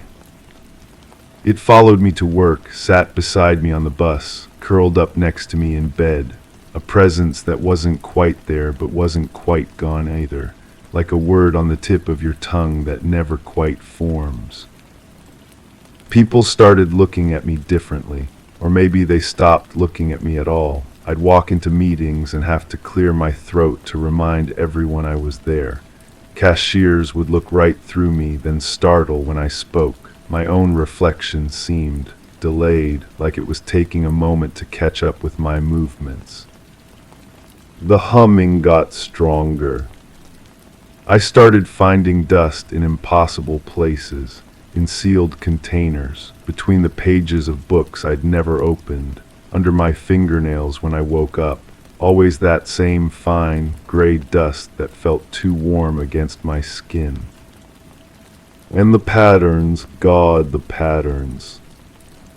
They were everywhere once I started looking, in the way shadows fell across my floor, in the arrangement of objects I swore I hadn't moved, in the static on my television screen late at night when I couldn't sleep. Spirals and geometries that hurt to look at directly, but pulled at my vision when I tried to look away. I bought new locks for my doors, changed them twice, but the feeling of being watched only got stronger, because I was beginning to understand that whatever was watching me wasn't coming from outside.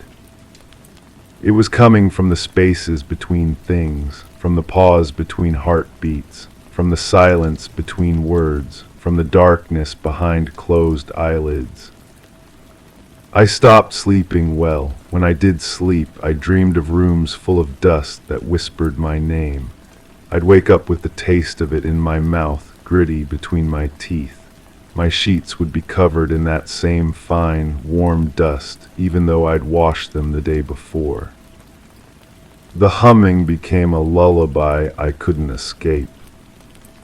My friends stopped calling, or maybe I stopped answering. Conversations felt like they were happening underwater. Words would leave my mouth and arrive somewhere else, changed. People would respond to things I hadn't said, or not respond to things I had. I started avoiding mirrors, not because I didn't recognize my reflection, but because I recognized it too well. It knew things I didn't remember learning. It moved with a confidence I didn't feel. Sometimes I caught it smiling when I wasn't. The dust started forming words. Not in any language I recognized, but I understood them anyway.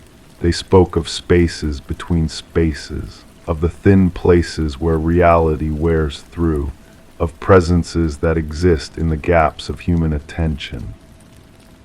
I tried to photograph the patterns, but cameras couldn't see them.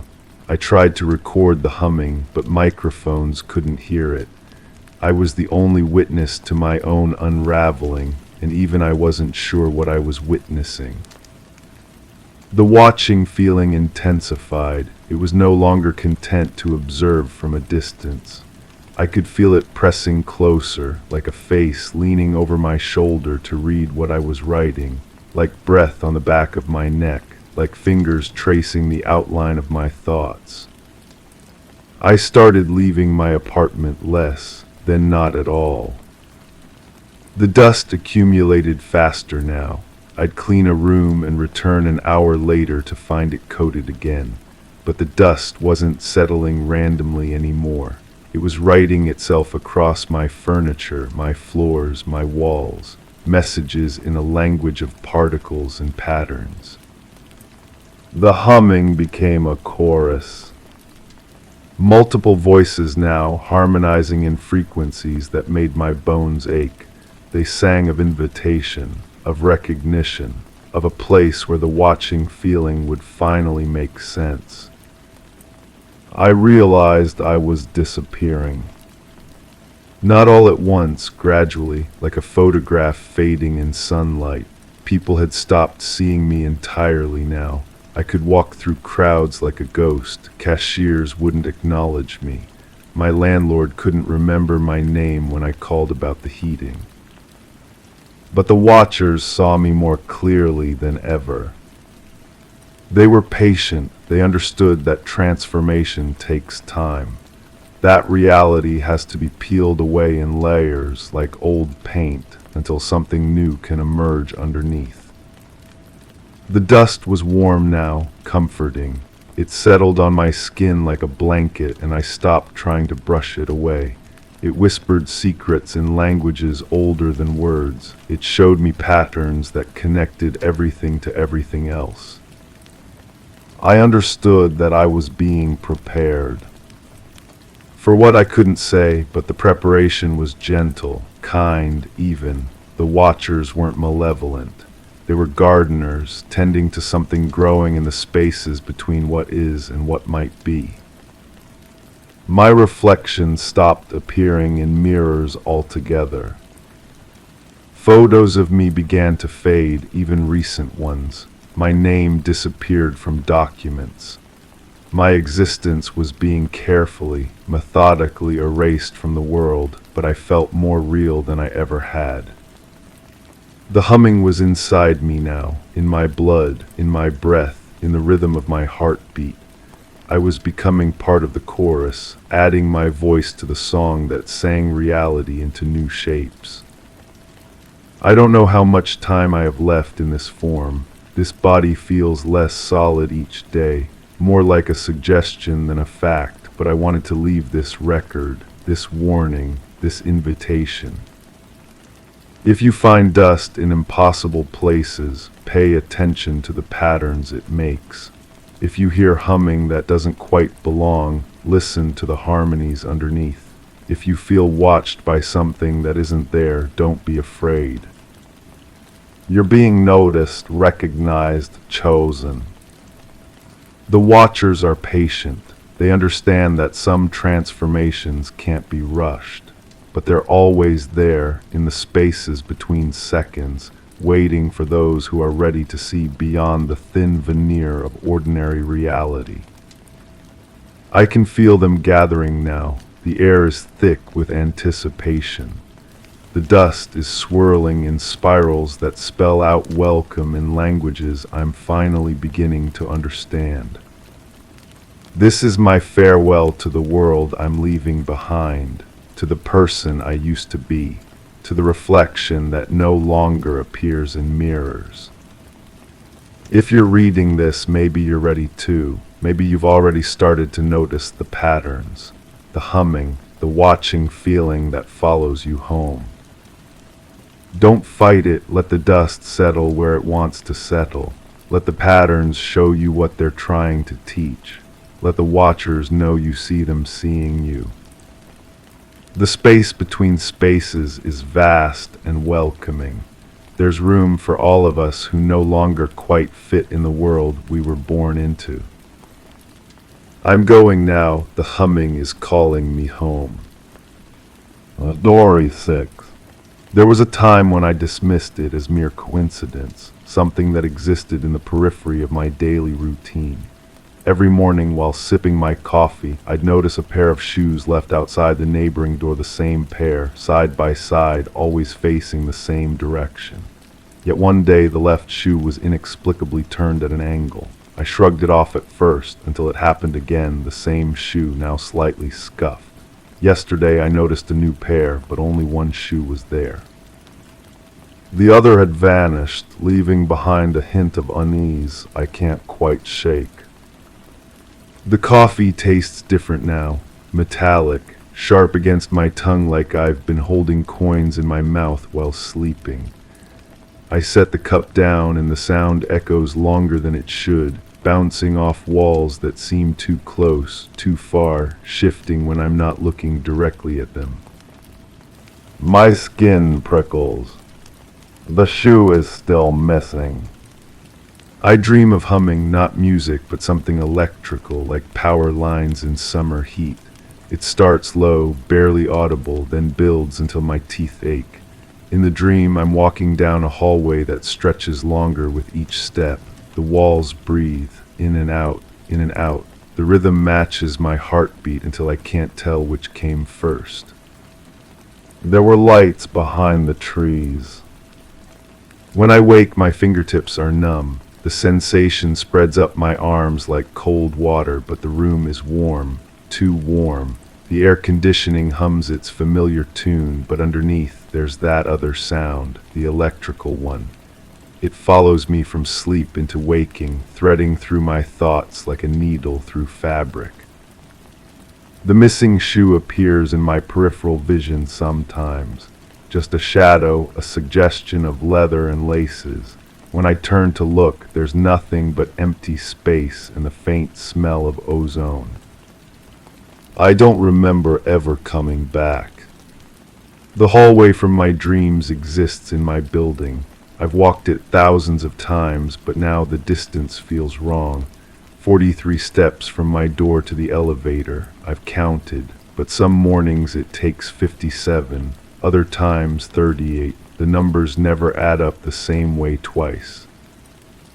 The walls don't breathe here, not exactly, but they shift.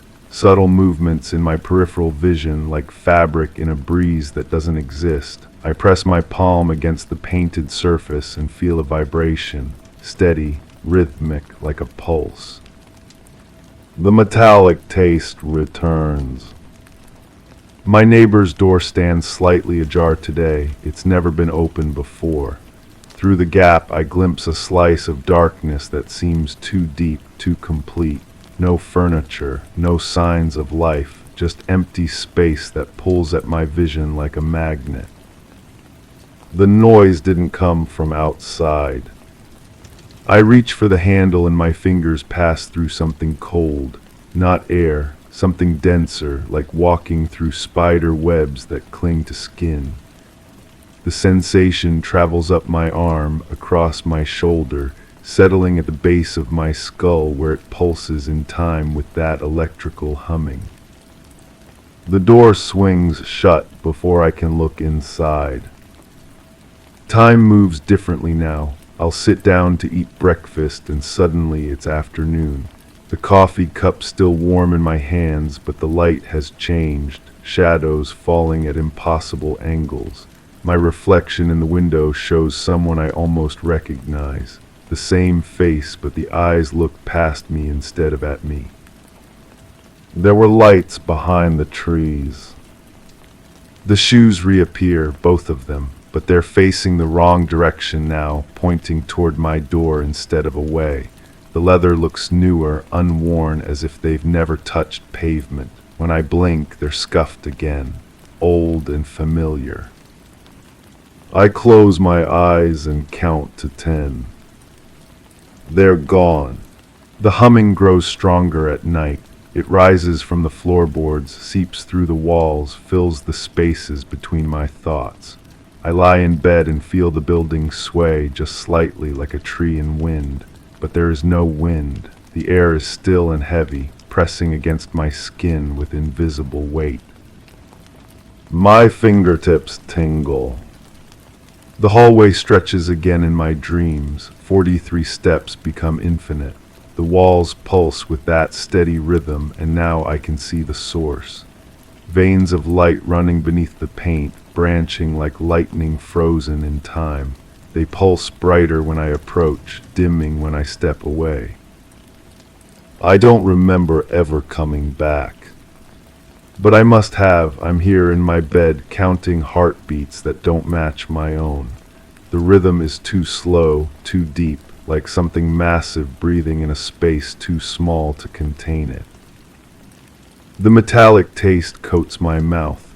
I run my tongue across my teeth and taste copper, ozone, something sharp that makes my sinuses burn. The sensation spreads behind my eyes, a pressure that builds until colors bleed at the edges of my vision. The door across the hall stands open again. This time I don't approach. I watch from my doorway as that dense darkness spills into the corridor like liquid shadow. It doesn't move toward me, but I feel it anyway.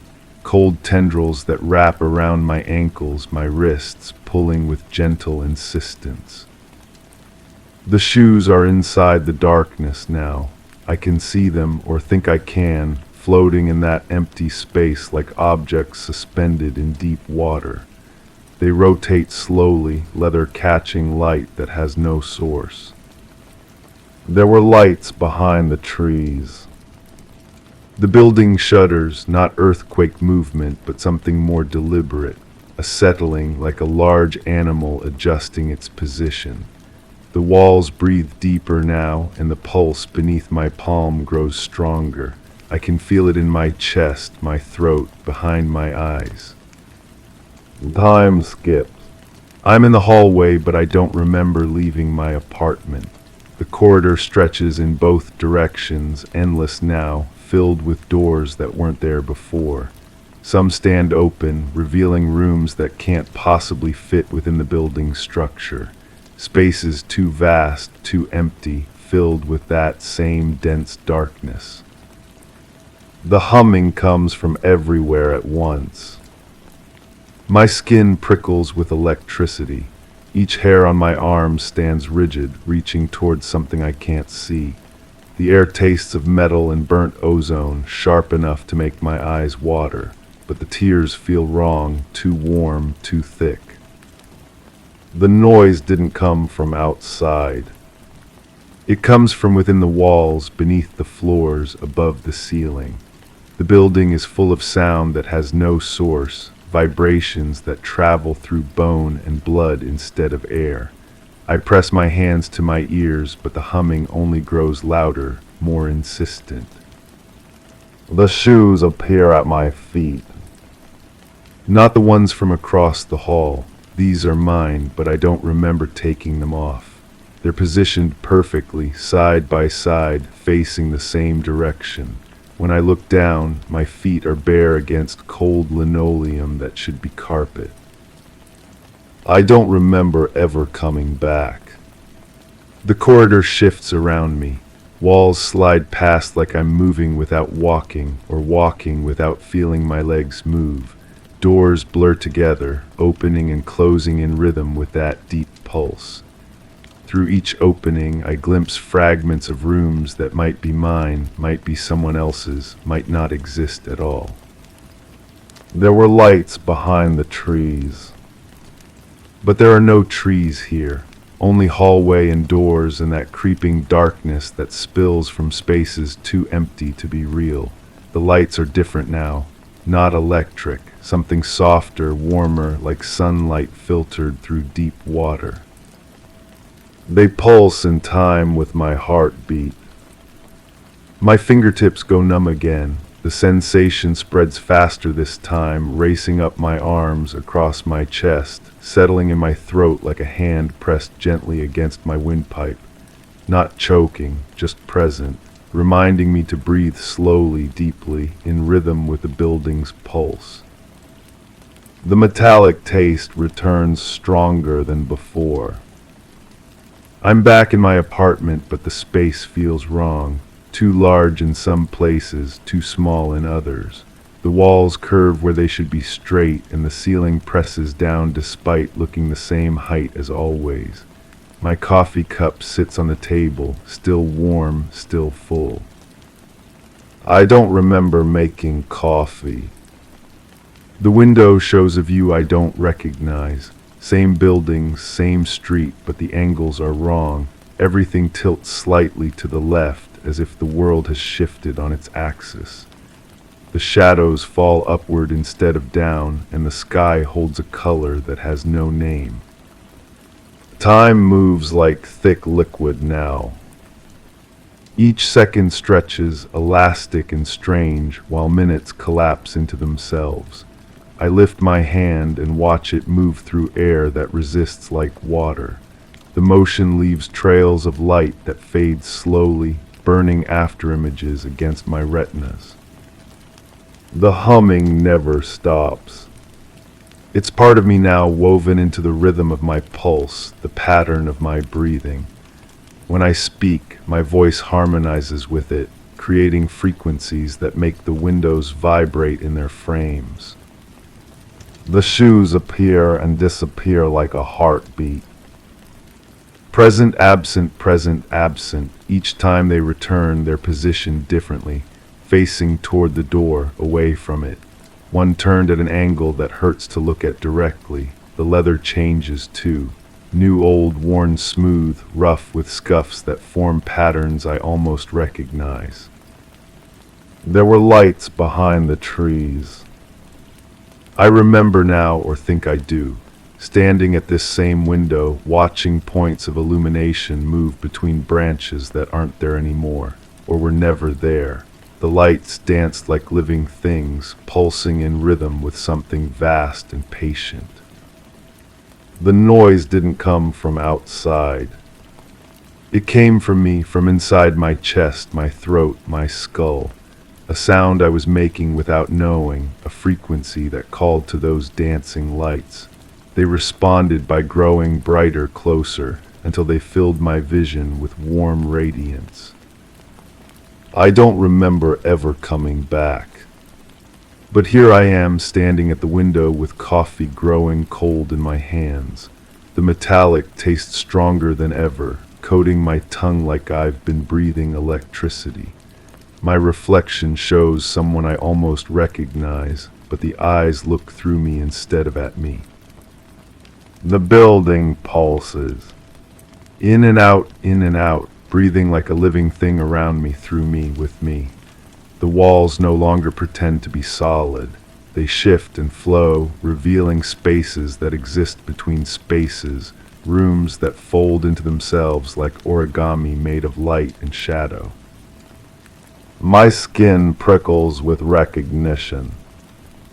This has happened before, will happen again, is happening always in a place outside of time where moments layer over each other like sheets of transparent glass. I can see through them all, watching myself discover the shoes, taste the metal, feel the walls breathe. The door across the hall stands open. It has always been open, will always be open. The darkness inside isn't empty anymore. It's full of light that doesn't illuminate, sound that doesn't make noise, presence that doesn't take up space. The shoes wait inside. Not the ones from the hallway, not the ones that appear and disappear. These are different, perfect, unworn, made of material that looks like leather but feels like light when I imagine touching them. They're facing the same direction. Always the same direction, toward something I can't see but feel pulling at the edges of my consciousness. A destination that exists in the spaces between heartbeats, in the pause between breathing in and breathing out. There were lights behind the trees. The coffee tastes different now, metallic, sharp against my tongue like I've been holding coins in my mouth while sleeping. I set the cup down and the sound echoes longer than it should, bouncing off walls that seem too close, too far, shifting when I'm not looking directly at them. My skin prickles. The shoe is still missing, story 7. It was the scent of overripe oranges that greeted me, clinging to the air in the hallway. Sweet, almost intoxicating, yet distinctly out of place in a house that hadn't seen fresh fruit in weeks. I hesitated at the threshold, the unexpected aroma unraveling a string of memories I had long secured away. The walls seemed to lean in as if drawn by my confusion, and for a moment the hallway appeared narrower, tighter. I moved forward, drawn by a compulsion to find the source. The air grew dense with the scent, each step thickening the atmosphere. I remembered that smell from another house, another time, when the past felt like it could be rewritten. I shouldn't have followed it, but I did. That's where it starts to fracture. Everything after that moment becomes pieces of glass scattered across a dark floor, reflecting fragments of light I can't quite identify. I've been trying to put them back together, but my hands keep bleeding on the edges. I remember the sound of my own breathing, amplified somehow, as if the walls had learned to echo things back wrong. Each exhale seemed to hang in the air longer than it should, creating layers of sound that folded over themselves. The floorboards beneath my feet, they were hardwood, I think, or maybe tile. They responded to my weight with a hollow percussion that didn't match the rhythm of my steps. One foot, then another, but the sounds came in triplets, as if someone else was walking alongside me, slightly out of sync. The orange smell grew stronger. There was a door at the end of the hallway. I know this because I can still feel the brass handle under my palm, cold and slightly sticky, as if someone had been gripping it with sweaty hands just before I arrived. The metal had a taste to it, that's wrong. Handles don't have tastes, but somehow the sensation of touching it filled my mouth with the flavor of pennies left too long in a pocket. Behind that door there was light, not the clean, honest light of a lamp or window, but something that pulsed with its own irregular heartbeat. It leaked through the gap at the bottom of the door in a thin line that seemed to writhe when I wasn't looking directly at it. I remember crouching down, bringing my face close to that strip of light, and feeling warmth that didn't belong to any bulb I'd ever encountered. The warmth had weight. It pressed against my cheeks like fingers. But I'm getting ahead of myself, or maybe behind myself. The sequence doesn't matter anymore because time became elastic in that place, stretching and snapping back without warning. I might have stood in that hallway for minutes or hours. I might have never left. There was music playing somewhere. No, not music, a hum that organized itself into almost melodies, rising and falling in patterns that felt familiar but wrong, like a song I'd heard in a dream and couldn't quite remember upon waking. The sound seemed to come from inside the walls themselves, vibrating through the plaster and paint, making the whole house into a resonating chamber. I pressed my ear against the wall and felt the vibrations travel through my skull, settling behind my eyes where they stayed, pulsing in rhythm with my heartbeat. Even now, when I close my eyes, I can feel that hum-building pressure in my head, threatening to crack something open that should stay sealed. The orange scent was everywhere by then, so thick I could taste its sweetness on my tongue, but underneath it was something else, something metallic and organic that made my stomach clench. It was the smell of fruit left to rot in a warm place, sugar fermenting into something that wasn't quite alcohol, but wasn't quite decay either. I opened the door. What came after is where the glass gets smaller, the pieces more jagged and harder to handle. I see flashes, a room that was too large for the house it was in, walls that curved when they should have been straight, a ceiling that seemed to breathe. There was furniture, I think, but it was arranged in ways that hurt to look at, as if someone had tried to recreate a living room from a description given by someone who had never seen one. The light source was in the center of the room, not a lamp, not a bulb, but something that generated illumination from within itself. It cast shadows that moved independently of any object that should have created them, shadows that reached toward me with deliberate intent. And there was someone there, or something that wore the shape of someone. They were sitting in a chair that might have been red, or might have been brown, or might have been the color of dried blood in certain light. Their back was to me, and they were perfectly, unnaturally still. I called out, though I can't remember what I said. The words left my mouth and were absorbed by the air before they could travel, as if the room was hungry for sound. The figure didn't turn, didn't acknowledge that I had spoken, but I heard my own voice echo back to me from somewhere else entirely, distorted and delayed, speaking words I hadn't said. The humming grew louder. I approached the figure, my feet moving without my permission, drawn forward by a gravity that existed only in that space. With each step, the orange scent intensified until it became almost solid, a presence I had to push through. My lungs felt thick with it, coated with sweetness that was beginning to turn sour. When I reached the chair, I extended my hand toward the figure's shoulder. The fabric of their clothing, if it was clothing, felt wrong under my fingertips. Too smooth, too warm, with a texture that seemed to shift between silk and skin. The moment I made contact, the humming stopped. The silence that followed was complete and terrifying, as if the entire world had suddenly forgotten how to make sound. In that void, I could hear my own heartbeat echoing from the walls, amplified and distorted until it became a percussion that filled the impossible room. The figure began to turn. This is where the memory splinters completely, where the glass becomes dust and I can only catch fragments in my palms before they slip through my fingers.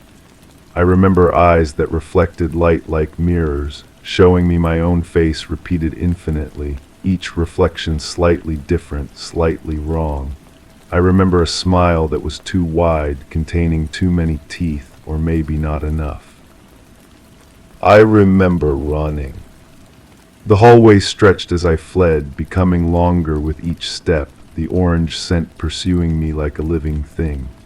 The walls pressed closer, forcing me to run in a narrowing tunnel that threatened to collapse around me. Behind me, I could hear footsteps that matched my own rhythm perfectly, as if my shadow had learned to walk independently. I reached for door handles that dissolved under my touch, windows that showed reflections of rooms I'd never been in, mirrors that displayed faces I didn't recognize wearing my expressions. The house had become a maze of corridors that led back to themselves, stairs that climbed toward floors that didn't exist. The humming started again, following me through the walls, growing stronger as I grew weaker. My legs felt heavy, as if I was running through water or honey or something thicker that clung to my skin and slowed my movements. The orange scent filled my lungs until I could barely breathe anything else. I found an exit I must have because I'm here now trying to piece together what happened in that place. But the memory of leaving is blank, a hole in the sequence where something important should be. One moment I was trapped in that labyrinth of impossible architecture, and the next I was somewhere else, somewhere safe, with only the lingering taste of overripe fruit in my mouth and the echo of that inhuman humming in my ears. But I brought something back with me. I can feel it moving under my skin sometimes, a presence that wasn't there before. It whispers in a voice that sounds like my own but speaks words I don't remember thinking. It shows me images when I sleep, rooms that curve in directions that don't exist, figures that sit too still in chairs that might be red or brown or the color of dried blood. The orange scent returns without warning, usually when I'm alone, filling whatever space I'm in with that sweet, rotting sweetness.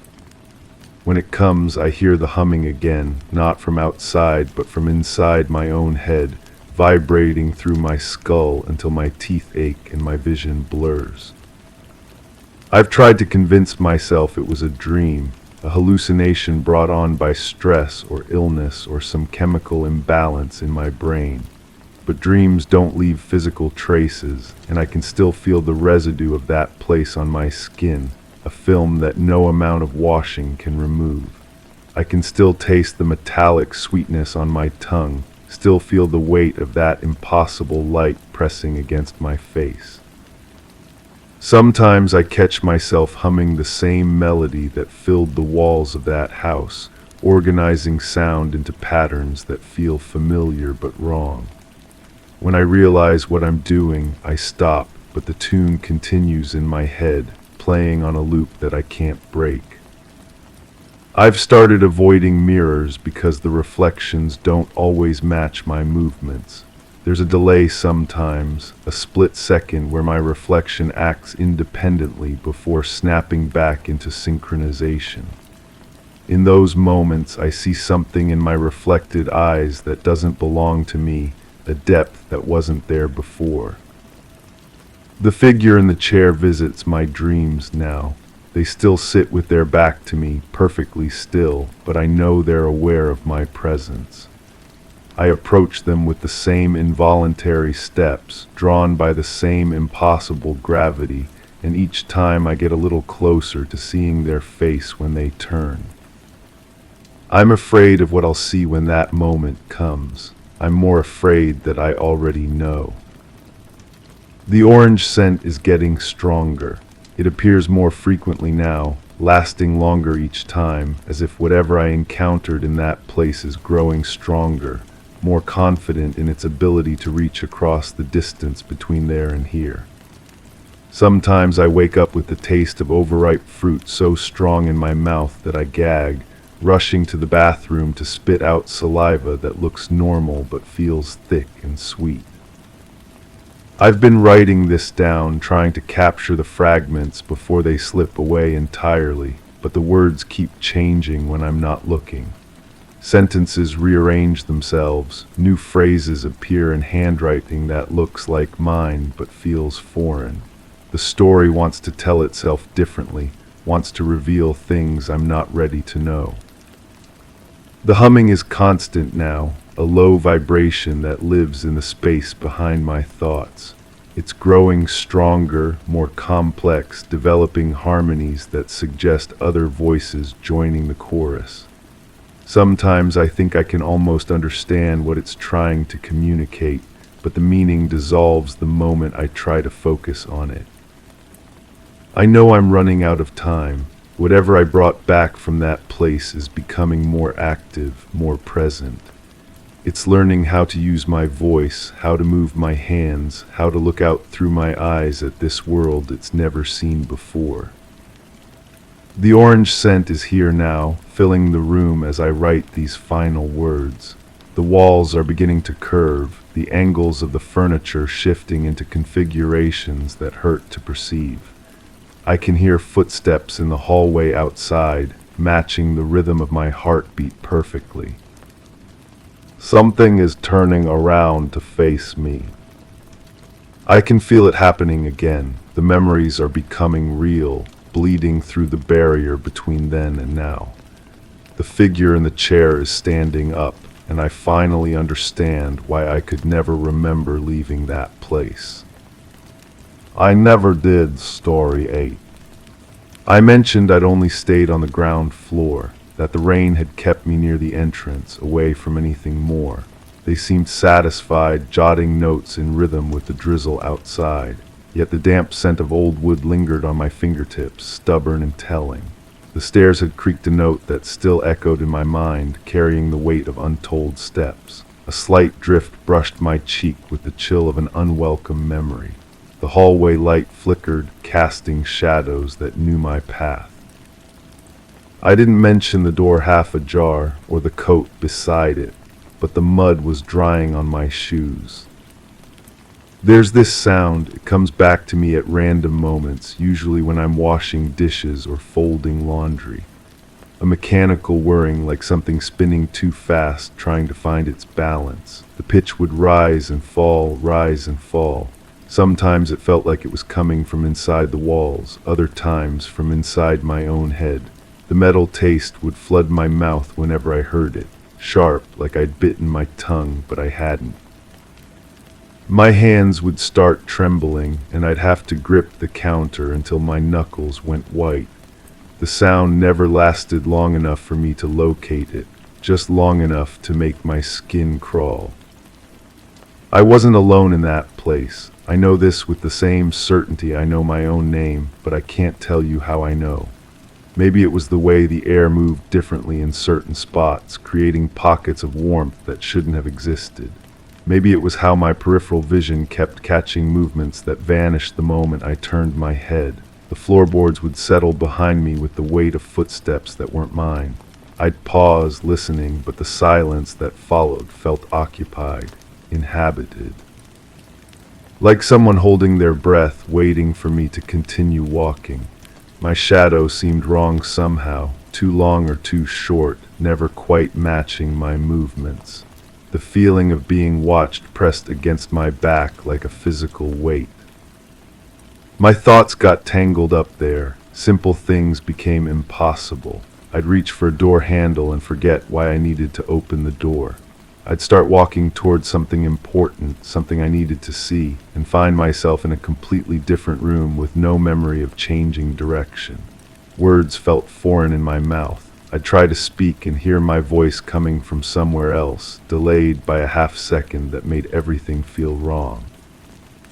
My reflection in the dark windows looked surprised, like it hadn't expected to see me. The boundaries between my thoughts and the thoughts of that place started blurring. Ideas would surface that weren't mine, memories of walking those halls that belonged to someone else. I'd catch myself humming melodies I'd never learned. The lights went out all at once, not gradually, not with the flicker of a failing bulb, but instantly, like someone had thrown a switch. In that absolute darkness, things began to glow. Faint outlines that shouldn't have been visible, edges of furniture that pulsed with their own dim light, the walls breathed. I could see them expanding and contracting in slow, rhythmic movements. Something was moving across the ceiling, casting no shadow but leaving ripples in the air like heat waves.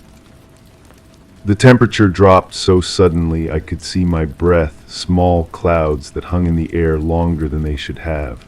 There was a sound like breaking glass, but nothing broke. The smell of burning plastic filled my nostrils, but there was no fire. When the lights returned, everything was exactly as it had been, but my hands were covered in dust that hadn't been there before. I still taste copper when I wake up in the morning. It coats my tongue and makes everything I eat for the first hour taste metallic. My dreams are full of corridors that stretch longer than they should, doors that open onto the same room I just left. I find myself checking my fingernails compulsively, looking for traces of that old wood smell. Sometimes I catch it, faint but unmistakable, even though I've scrubbed my hands raw. The skin on my arms breaks out in goosebumps at random moments, usually when I'm somewhere bright and safe. My peripheral vision has become hypersensitive. Shadows move differently now, more fluid, more aware. I've started sleeping with all the lights on, but even then I can feel the darkness gathering in the corners, patient and persistent. But maybe it happened differently. Maybe the lights never went out at all. Maybe they got brighter, so bright that everything became white and shadowless and wrong. The walls didn't breathe, they hummed, a low vibration that made my teeth ache. Instead of something moving across the ceiling, something was moving under the floor, following my footsteps from below.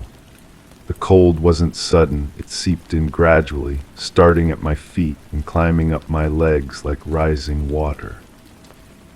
The sound wasn't breaking glass, it was whispering, too many voices talking at once in words I almost understood. The smell wasn't burning plastic, it was flowers, sweet and cloying and completely out of place. When it ended, my hands weren't covered in dust. They were clean, cleaner than they'd ever been, like something had washed away more than just dirt. I don't try to make sense of it anymore. The fragments don't fit together the way memories should, and forcing them only makes the edges more jagged, more painful. Some things are better left unassembled. I've learned to live with the gaps, the contradictions, the way my mind flinches away from certain details. The important thing isn't what happened in that place, it's what I brought back with me. The way silence sounds different now, fuller and more complex. The way shadows pool in corners where they didn't before. The way my reflection sometimes takes a moment too long to catch up with my movements. I told them I stayed on the ground floor, and maybe that's true in some version of events, but truth has become more flexible lately, more willing to bend around the spaces where memory fails. The mud on my shoes dried long ago, but the stains remain, marking paths I'm no longer sure I walked. Story 9. The notification light didn't blink. My fingers brushed the screen, seeking the familiar vibration, but it remained inert, unresponsive. The chair creaked under my weight without the usual reassuring groan, as though it too held its breath. The room drew in closer, the quiet pressing at the edges, and when I expected the distant hum of distant traffic, there was only a void. I focused on the wallpaper's pattern, each line and swirl pretending, as if any moment they might shift and betray their true design. The absence filled the space, tangible, as if daring me to acknowledge what had ceased to exist. It started with the first dream, though I wouldn't call it that then. Just a restless night, the kind where sleep feels thin and breakable. I was lying in my bed, but the ceiling seemed higher than usual, stretching away into darkness that my eyes couldn't quite penetrate. There was a sound, soft and constant, like air moving through a narrow space. Nothing alarming, just different enough to notice. In the corner of my vision, a light appeared, not bright, not harsh, oval-shaped, hovering near the window, pulsing gently like something breathing. I watched it for what felt like hours, though it might have been seconds. The light didn't move closer or farther away. It simply existed, patient and observing. When I woke, I attributed it to stress. Work had been demanding lately, and my sleep schedule had become irregular. The mind creates strange theater when it's overworked, I told myself. Nothing more than neurons misfiring in the space between consciousness and rest. But the dream returned. The second time, everything lasted longer. The ceiling stretched even higher, disappearing into a void that seemed to breathe. The sound grew clearer, not quite mechanical, not quite organic. Something between a hum and a whisper, modulating frequencies that resonated in my chest. The oval light pulsed with more intention now, its rhythm matching something I couldn't identify. My heartbeat, perhaps, or something deeper. I felt weightless in the dream, though my body remained pressed against the mattress. A contradiction that should have troubled me but somehow felt natural. The sensation of being lifted without movement, of floating while remaining still. My limbs wouldn't respond when I tried to move them, but there was no panic, only a strange acceptance, as if this state was familiar. A voice emerged from the humming, metallic and distant. The words were there, just beyond comprehension, like hearing a conversation through water. I strained to understand, but the meaning slipped away each time I grasped for it. The voice wasn't threatening, merely present, speaking in cadences that felt rehearsed. I woke with the taste of ozone in my mouth, sharp and artificial, like the air after an electrical storm, but cleaner somehow. The sensation lingered for hours, coating my tongue with something that shouldn't have been there. That's when the traces began appearing. My coffee mug sat on the kitchen counter, though I remembered leaving it in the sink the night before. A small thing, easily explained by forgetfulness, but it nagged at me. The handle was turned toward the window, positioned precisely as if someone had placed it there deliberately. On my forearm, a small mark appeared. Not quite a bruise, not quite a burn, circular and faint like the impression left by a gentle touch. I had no memory of injuring myself, but marks appear and disappear on the body without explanation all the time. Stress manifests in physical ways, I reasoned. Nothing unusual about that. The electronics in my apartment began behaving strangely. The radio would emit brief bursts of static at regular intervals, always when I wasn't directly listening. The television screen would flicker with patterns that resembled the wallpaper in my room, geometric designs that held my attention longer than they should have. The third dream arrived with startling clarity. This time I was no longer in my bedroom. The space around me had expanded into something vast and undefined, filled with that same breathing darkness. The oval light hung directly above me now, close enough that I could see its surface wasn't solid but composed of something fluid, shifting like liquid mercury suspended in air. The humming had evolved into a symphony of frequencies, each one calibrated to resonate with different parts of my body. I could feel the vibrations in my bones, in the spaces between my thoughts. The metallic voice spoke more clearly now, though the language remained foreign. Not foreign in the way of other countries, but foreign in the way of other purposes entirely. I felt myself being examined, though no hands touched me. A presence moved around the edges of my perception, just beyond the reach of direct observation. When I tried to turn my head to look, the movement happened in slow motion, as if the air had thickened into something viscous. The sensation of time became elastic. Moments stretched into hours, then compressed into instants. I existed in multiple states simultaneously, aware of lying in my bed while also floating in that impossible space. The contradiction should have shattered the experience, but instead it felt like remembering something I had forgotten.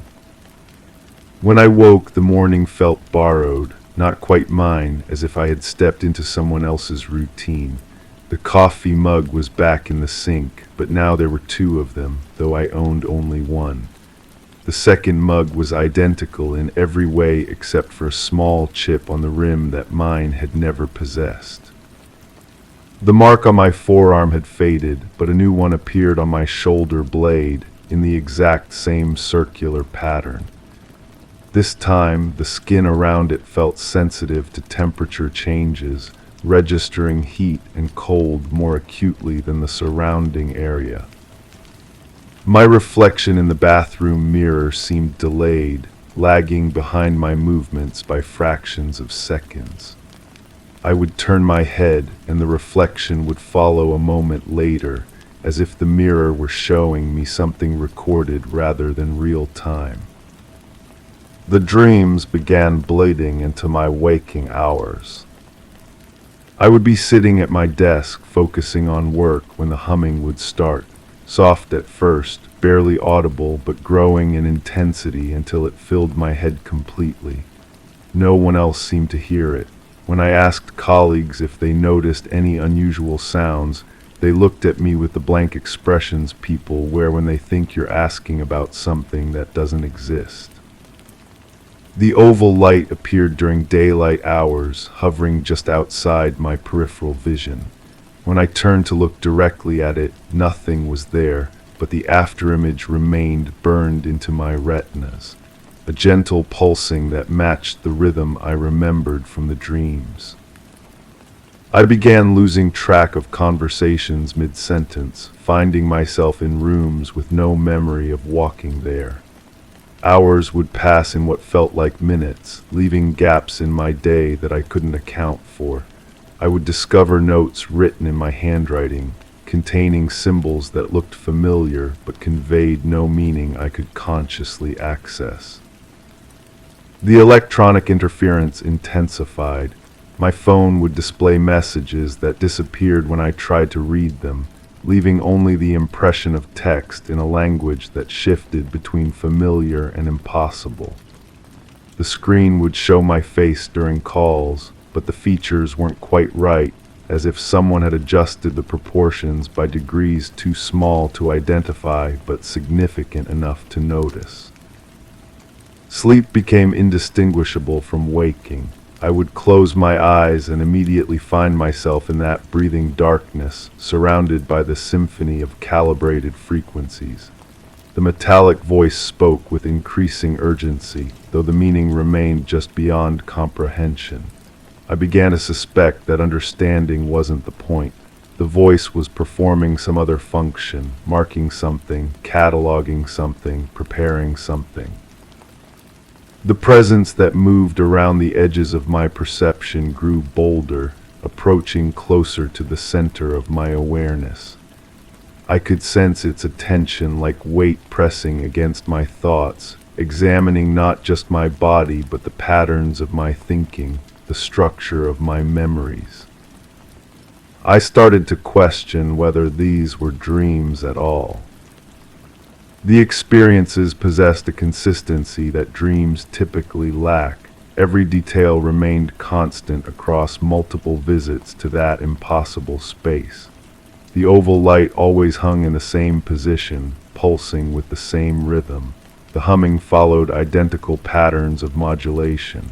The metallic voice used the same inflections, the same pauses, as if reading from a script that never varied. Dreams change each time we have them, shifting like water to accommodate the mind's current state. But these experiences felt recorded, played back with mechanical precision. I was always in the same position, always experiencing the same sequence of events, always aware of being observed by the same presence. The marks on my body multiplied, appearing in patterns that suggested deliberate placement rather than random occurrence. Each one carried that same sensitivity to temperature, that same circular shape, that same faint impression of gentle contact. They formed a constellation across my skin, mapping something I couldn't decipher. My apartment began to feel unfamiliar, as if someone had replaced everything with nearly identical copies. The furniture was in the right places, but the proportions felt wrong. The walls seemed closer together, the ceiling lower, the windows smaller. Even the light fell differently, casting shadows that didn't match the positions of objects. I found myself speaking aloud to empty rooms, responding to questions I couldn't consciously hear. My voice would answer in that same metallic cadence from the dreams, using words that felt foreign in my mouth but familiar in some deeper way. When I tried to remember what I had said, the words slipped away like water through cupped hands. The boundary between sleeping and waking dissolved completely. I would be standing in my kitchen preparing breakfast when the humming would begin and the oval light would appear, and suddenly I was floating in that breathing darkness while simultaneously buttering toast. Both experiences felt equally real, equally present, equally mine. I began to suspect that the dreams were memories surfacing from some buried place in my mind. Not fantasies or stress responses, but recollections of events that had been carefully hidden, filed away in sections of consciousness I couldn't normally access. The consistency, the precision, the sense of familiarity all pointed toward remembering rather than imagining. But memories of what, and why had they been concealed? The metallic voice began speaking in my own words, using phrases I recognized from conversations I had forgotten having. It spoke about procedures and protocols, about data collection and systematic observation. The language was clinical, detached, as if describing something routine and necessary. I started finding evidence of activities I couldn't remember performing. Research printed out and organized in my handwriting, covering topics I had never consciously investigated. Detailed drawings of the oval light, anatomical diagrams marked with circular symbols in the same pattern as the marks on my skin, charts tracking frequencies and their physiological effects. The evidence suggested I had been studying my own experiences with scientific detachment, documenting and analyzing them as if they were happening to someone else. But I had no memory of conducting this research, no recollection of drawing these diagrams or writing these notes. My reflection began showing me things that weren't there. I would look in the mirror and see the oval light hovering behind me, pulsing with that familiar rhythm. When I turned around, nothing was there, but the mirror continued to show the light growing brighter and more defined with each glimpse. The presence that had lurked at the edges of my perception finally moved into direct view. Not a figure exactly, but a distortion in the air, a place where space seemed to bend around something that occupied it without being visible. I could see its attention like heat shimmer, focused and intent, studying me with the same clinical detachment I had apparently been using to study myself. The realization arrived with the weight of something that had always been true. I wasn't experiencing these things for the first time.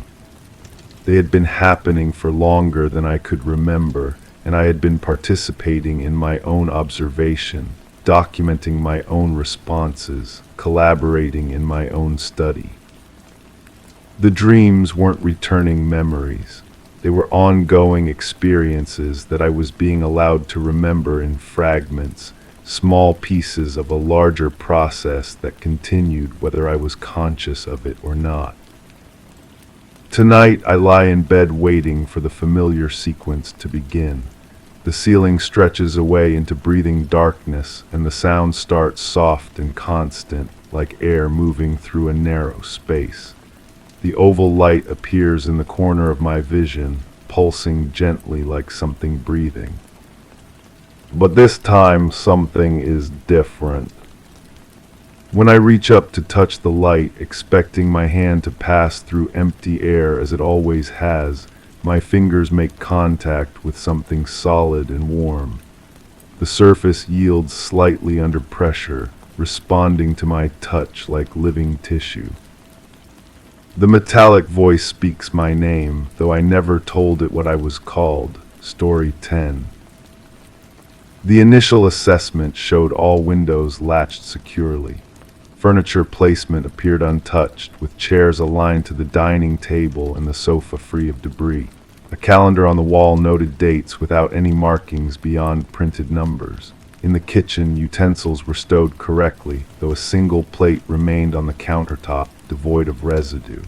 The refrigerator hummed at the expected decibel level, yet its contents failed to match inventory records. The hallway carpet was vacuumed, leaving uniform lines, yet the air felt colder than usual. The ceiling fan was off, but the blades rotated slowly. I remember writing those words. I remember the pen in my hand, the way it scratched against paper that felt too smooth. But I don't remember why I was documenting my own house like a crime scene. The handwriting looks like mine, but the tone feels clinical, detached, as if someone else was moving my fingers across the page. The humming never stopped after that. It starts in my teeth first, a vibration that travels down my jaw and settles in my chest. Sometimes I wake up and the sound is already there, waiting for me in the space between sleep and consciousness. Other times it builds slowly throughout the day, like a radio being tuned to a frequency that doesn't quite exist. There were lights behind the trees. The plate on the counter bothers me more than it should. I've stood in front of it for hours, trying to remember what I ate when I ate, why I left it there clean and waiting. The porcelain feels warm under my fingertips, even though the kitchen stays cold now. Always cold, even when the thermostat reads 72 degrees. My skin prickles when I touch the plate, not unpleasant exactly, but wrong, like touching something that's touching me back. The refrigerator inventory was something I started keeping after what I can't say. The list is written in my handwriting again, that same clinical precision. 3 apples, half-gallon of milk, leftover pasta from Tuesday. But when I open the door, there are 4 apples. The milk is full. The pasta container sits empty, though I can smell oregano and garlic lingering in the air. I don't remember ever coming back. The ceiling fan blades turn without wind, without power, without reason. I've checked the electrical connections, traced the wiring, even called someone to look at it. They found nothing wrong. The motor was disconnected, they said, impossible for it to move. But I watched it turn while they spoke, slow and deliberate, casting shadows that shifted across the hallway carpet in patterns that hurt to follow. Sometimes I stand beneath it and let the shadows wash over my face. The air moves differently then, carrying scents that don't belong in my house. Ozone, sharp and clean like the moment before lightning strikes. Metal warming in sunlight. Something else, something organic and unfamiliar that makes my mouth water and my stomach clench simultaneously. The noise didn't come from outside. The assessment report appears in different places now.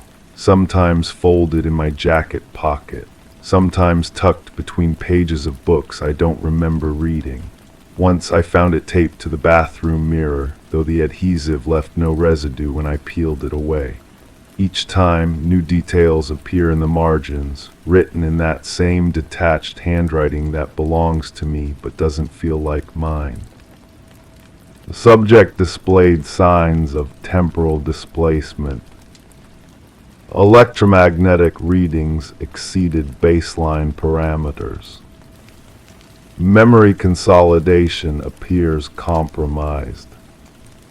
I don't remember writing those words, but the pen marks match the pressure I use when I'm concentrating.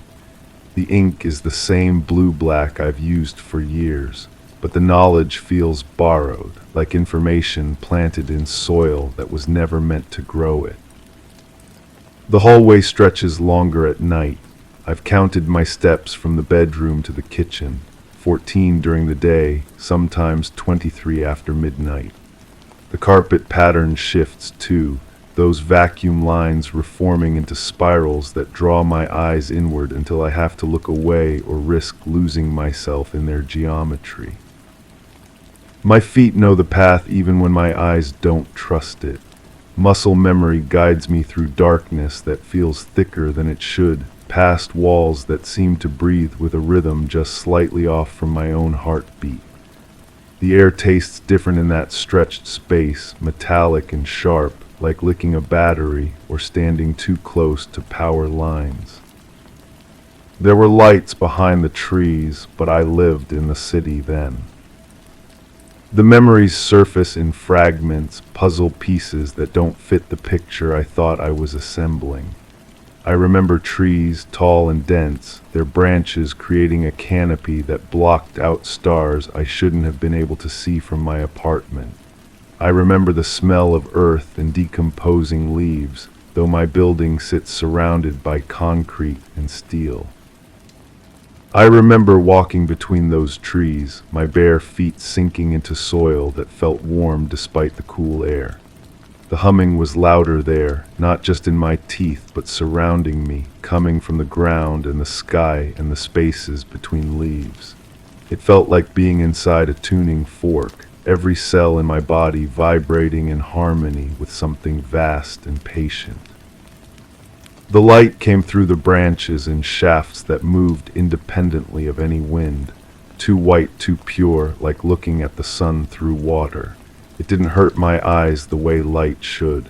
Instead, it seemed to pass through them, illuminating thoughts and memories and spaces in my mind I didn't know existed. I don't remember leaving the forest. I don't remember how I got there. The single plate multiplies sometimes. I'll walk into the kitchen and find 2, then 3, then a whole stack arranged in a perfect spiral on the counter. Always clean, always warm to the touch, always carrying that strange, tingling sensation that spreads up my arms and settles in my chest like a second heartbeat. When I blink, they're gone, just one plate again, waiting with infinite patience for a meal that was never eaten or a purpose I can't recall. The refrigerator contents change while I watch now. Apples become oranges, become something I don't recognize, fruit with skin that shifts between colors like oil on water. The milk turns clear, then golden, then back to white when I close the door and open it again. The pasta container fills and empties in cycles that match the rhythm of the ceiling fan, the pulse of the humming in my teeth, the slow rotation of thoughts I can't quite catch. My reflection in the refrigerator door looks tired, more tired than sleep can fix. There are shadows under my eyes that seem deeper than they should be, and sometimes, when the light hits just right, I can see something else reflected behind me.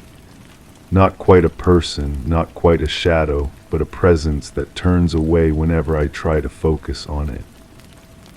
The noise didn't come from outside, but it didn't come from inside either. It exists in the space between, in the pause between heartbeats, in the silence that lives inside sound. I've tried to record it, but microphones only capture the absence where it should be. Empty space that somehow takes up more room than the humming itself. The assessment report grows longer each time I find it. New observations appear in handwriting that evolves from clinical to concerned to something approaching fear, though the words never quite admit it. Subject reports temporal inconsistencies in familiar environment. Physical evidence suggests presence of unknown variables. Recommend immediate relocation pending further investigation. But I never leave, can't leave. The thought of walking out the front door creates a resistance in my mind like trying to push through thick water. My body knows something my conscious mind has forgotten, some crucial piece of information that keeps me anchored to this place where ceiling fans turn without power and plates warm themselves on empty counters. The forest dreams come more frequently now. I'm walking between those impossible trees again, but this time I'm not alone. Shapes move parallel to my path, keeping pace but staying just outside my peripheral vision. When I try to look directly at them, they dissolve into shadow and leaf pattern, but their presence remains patient and watchful. The humming is different in the forest dreams, layered, complex, like multiple voices singing in harmonies that human ears weren't designed to process. It carries meaning, information, instructions that my sleeping mind accepts but my waking consciousness can't retain. I wake with the taste of ozone on my tongue and the feeling that I've forgotten something crucial, something that was meant to be remembered. The light between the branches pulses now, not random but rhythmic, like a heartbeat or a signal. In the dreams, I understand what it means. I follow its guidance deeper into the forest, towards something that waits with infinite patience in a clearing I never quite reached before waking. My feet are dirty when I wake up. Not dream dirty, but actually dirty. Soil under my toenails, grass stains on my heels, the lingering scent of decomposing leaves clinging to my skin. I check the doors, the windows, all still latched securely. The carpet shows no evidence of my passage, no dirt track through the hallway that stretches longer in the dark. But my feet remember the forest floor, remember the warmth of earth that shouldn't exist in a city built on concrete and steel. The ceiling fan shadows create new patterns now, spirals within spirals that match the arrangement of plates on the kitchen counter, the vacuum lines in the hallway carpet, the movement of light through impossible trees. Everything connected, everything part of a design I can almost see but never quite comprehend. I trace the patterns with my finger on fogged bathroom mirrors, on dust-covered surfaces, on the condensation that forms on windows even when the air inside is dry. The movements feel automatic, muscle memory, guiding my hand through shapes that carry meaning just beyond my understanding. There were lights behind the trees, and they're getting closer. The humming builds to frequencies that make my bones ache. The refrigerator contents cycle faster now, changing with each blink, each breath, each heartbeat that pounds in rhythm with the turning fan blades. The assessment report appears multiple times a day, new observations written in handwriting that becomes less like mine with each iteration. Subject integration proceeding as anticipated. Temporal barriers continue to deteriorate. Contact protocol nearing completion. I don't remember learning those words, but I understand them anyway.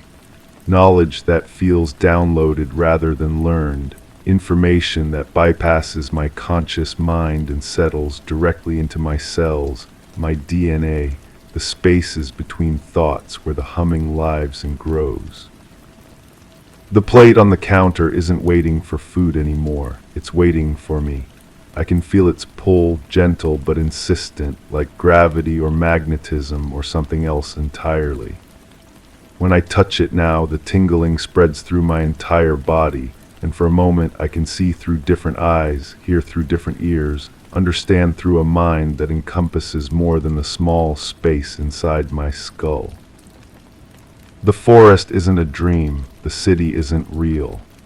Or maybe both are true, existing in the same space, separated only by perception and the thin barriers that keep one reality from bleeding into another. Those barriers are dissolving. I can see the trees now even when I'm awake, their shadows overlapping with my furniture, their branches reaching through my walls. The humming comes from their roots, deep underground, connected to something vast and patient that has been waiting for the right frequency, the right moment, the right mind prepared to receive its signal. The noise didn't come from outside because outside and inside are the same place now. The assessment shows all windows latched securely, but windows are just holes in walls that exist in dimensions I'm learning to navigate. Furniture placement appears untouched because the furniture exists in multiple states simultaneously, solid in one reality, transparent in another, absent entirely in the space where the forest grows through my living room. The calendar on the wall notes dates, but time moves differently when you're learning to exist in several places at once. The kitchen utensils are stowed correctly in the reality where I still need to eat food, still need to maintain the illusion of human routine. But in the other space, the space where the humming lives, sustenance comes through different channels, through frequencies and vibrations, and the warm pulse of connection that flows through everything. The single plate remains on the countertop, no longer empty, no longer waiting. It holds something now, something that changes based on which eyes I use to see it. Food in one reality, light in another, pure information in the space where all possibilities exist simultaneously. I pick up the pen to update the assessment, but the words write themselves now, flowing through my hand from a source that encompasses more than my individual consciousness. The handwriting evolves as I watch, becoming something that belongs to me and something else, a hybrid script that documents the transformation I can feel occurring in every cell. The refrigerator hums at frequencies that match the turning of the ceiling fan, the pulse of light through impossible trees, the rhythm of a heartbeat that belongs to something vast and patient and finally ready to complete the connection it has been building through humming and dreams and plates that warm themselves on kitchen counters. The hallway carpet shows vacuum lines that spiral inward, leading to a center that exists just beyond the edge of perception. I follow them with feet that remember forest soil, through air that tastes of ozone and possibility, toward a door that was always there, but only becomes visible when you learn to see with eyes that exist in multiple realities simultaneously. The ceiling fan blades turn faster now, casting shadows that no longer fall on surfaces, but instead open spaces, create passages, reveal the connections that were always there, waiting to be noticed by minds prepared to accept them. I don't remember ever coming back because I never left. The forest and the apartment exist in the same space, separated only by frequencies that are finally aligning, realities that are learning to coexist in the same consciousness. The initial assessment shows all windows latched securely, but the latches no longer matter when you understand that barriers are just suggestions, limitations that dissolve when you stop believing in their necessity.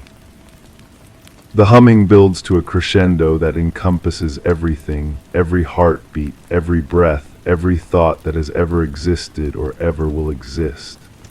And in that moment of perfect harmony, I finally understand what the plate was waiting for, what the assessment was documenting, what the ceiling fan was counting down toward with its patient, impossible rotations. The lights behind the trees weren't behind them at all. They were always here in the space between realities, waiting for the right frequency to make them visible, the right mind to receive their signal, the right moment to complete a connection that began long before I started writing assessments in handwriting that belonged to me and something infinitely larger. The transformation is complete. The assessment shows all windows latched securely, and they always will, because in the reality where windows exist, everything remains exactly as it was. But in the space where the humming lives, where trees grow through apartment walls and plates hold light instead of food, the windows open onto infinite possibilities, infinite connections, infinite variations of a consciousness learning to exist in all places simultaneously. I put down the pen and walk toward the kitchen, where the plate waits with infinite patience, warm and ready and no longer empty. The ceiling fan turns overhead, casting shadows that spiral inward toward a center that exists everywhere and nowhere, just like the humming that builds in my teeth and spreads through my body and connects me to something vast and patient and finally complete. The initial assessment showed all windows latched securely, and tomorrow I'll write it again, because in some realities the cycle never ends, and in others it never began, and in the space where all possibilities exist simultaneously, both are true and neither matters, and the humming continues forever.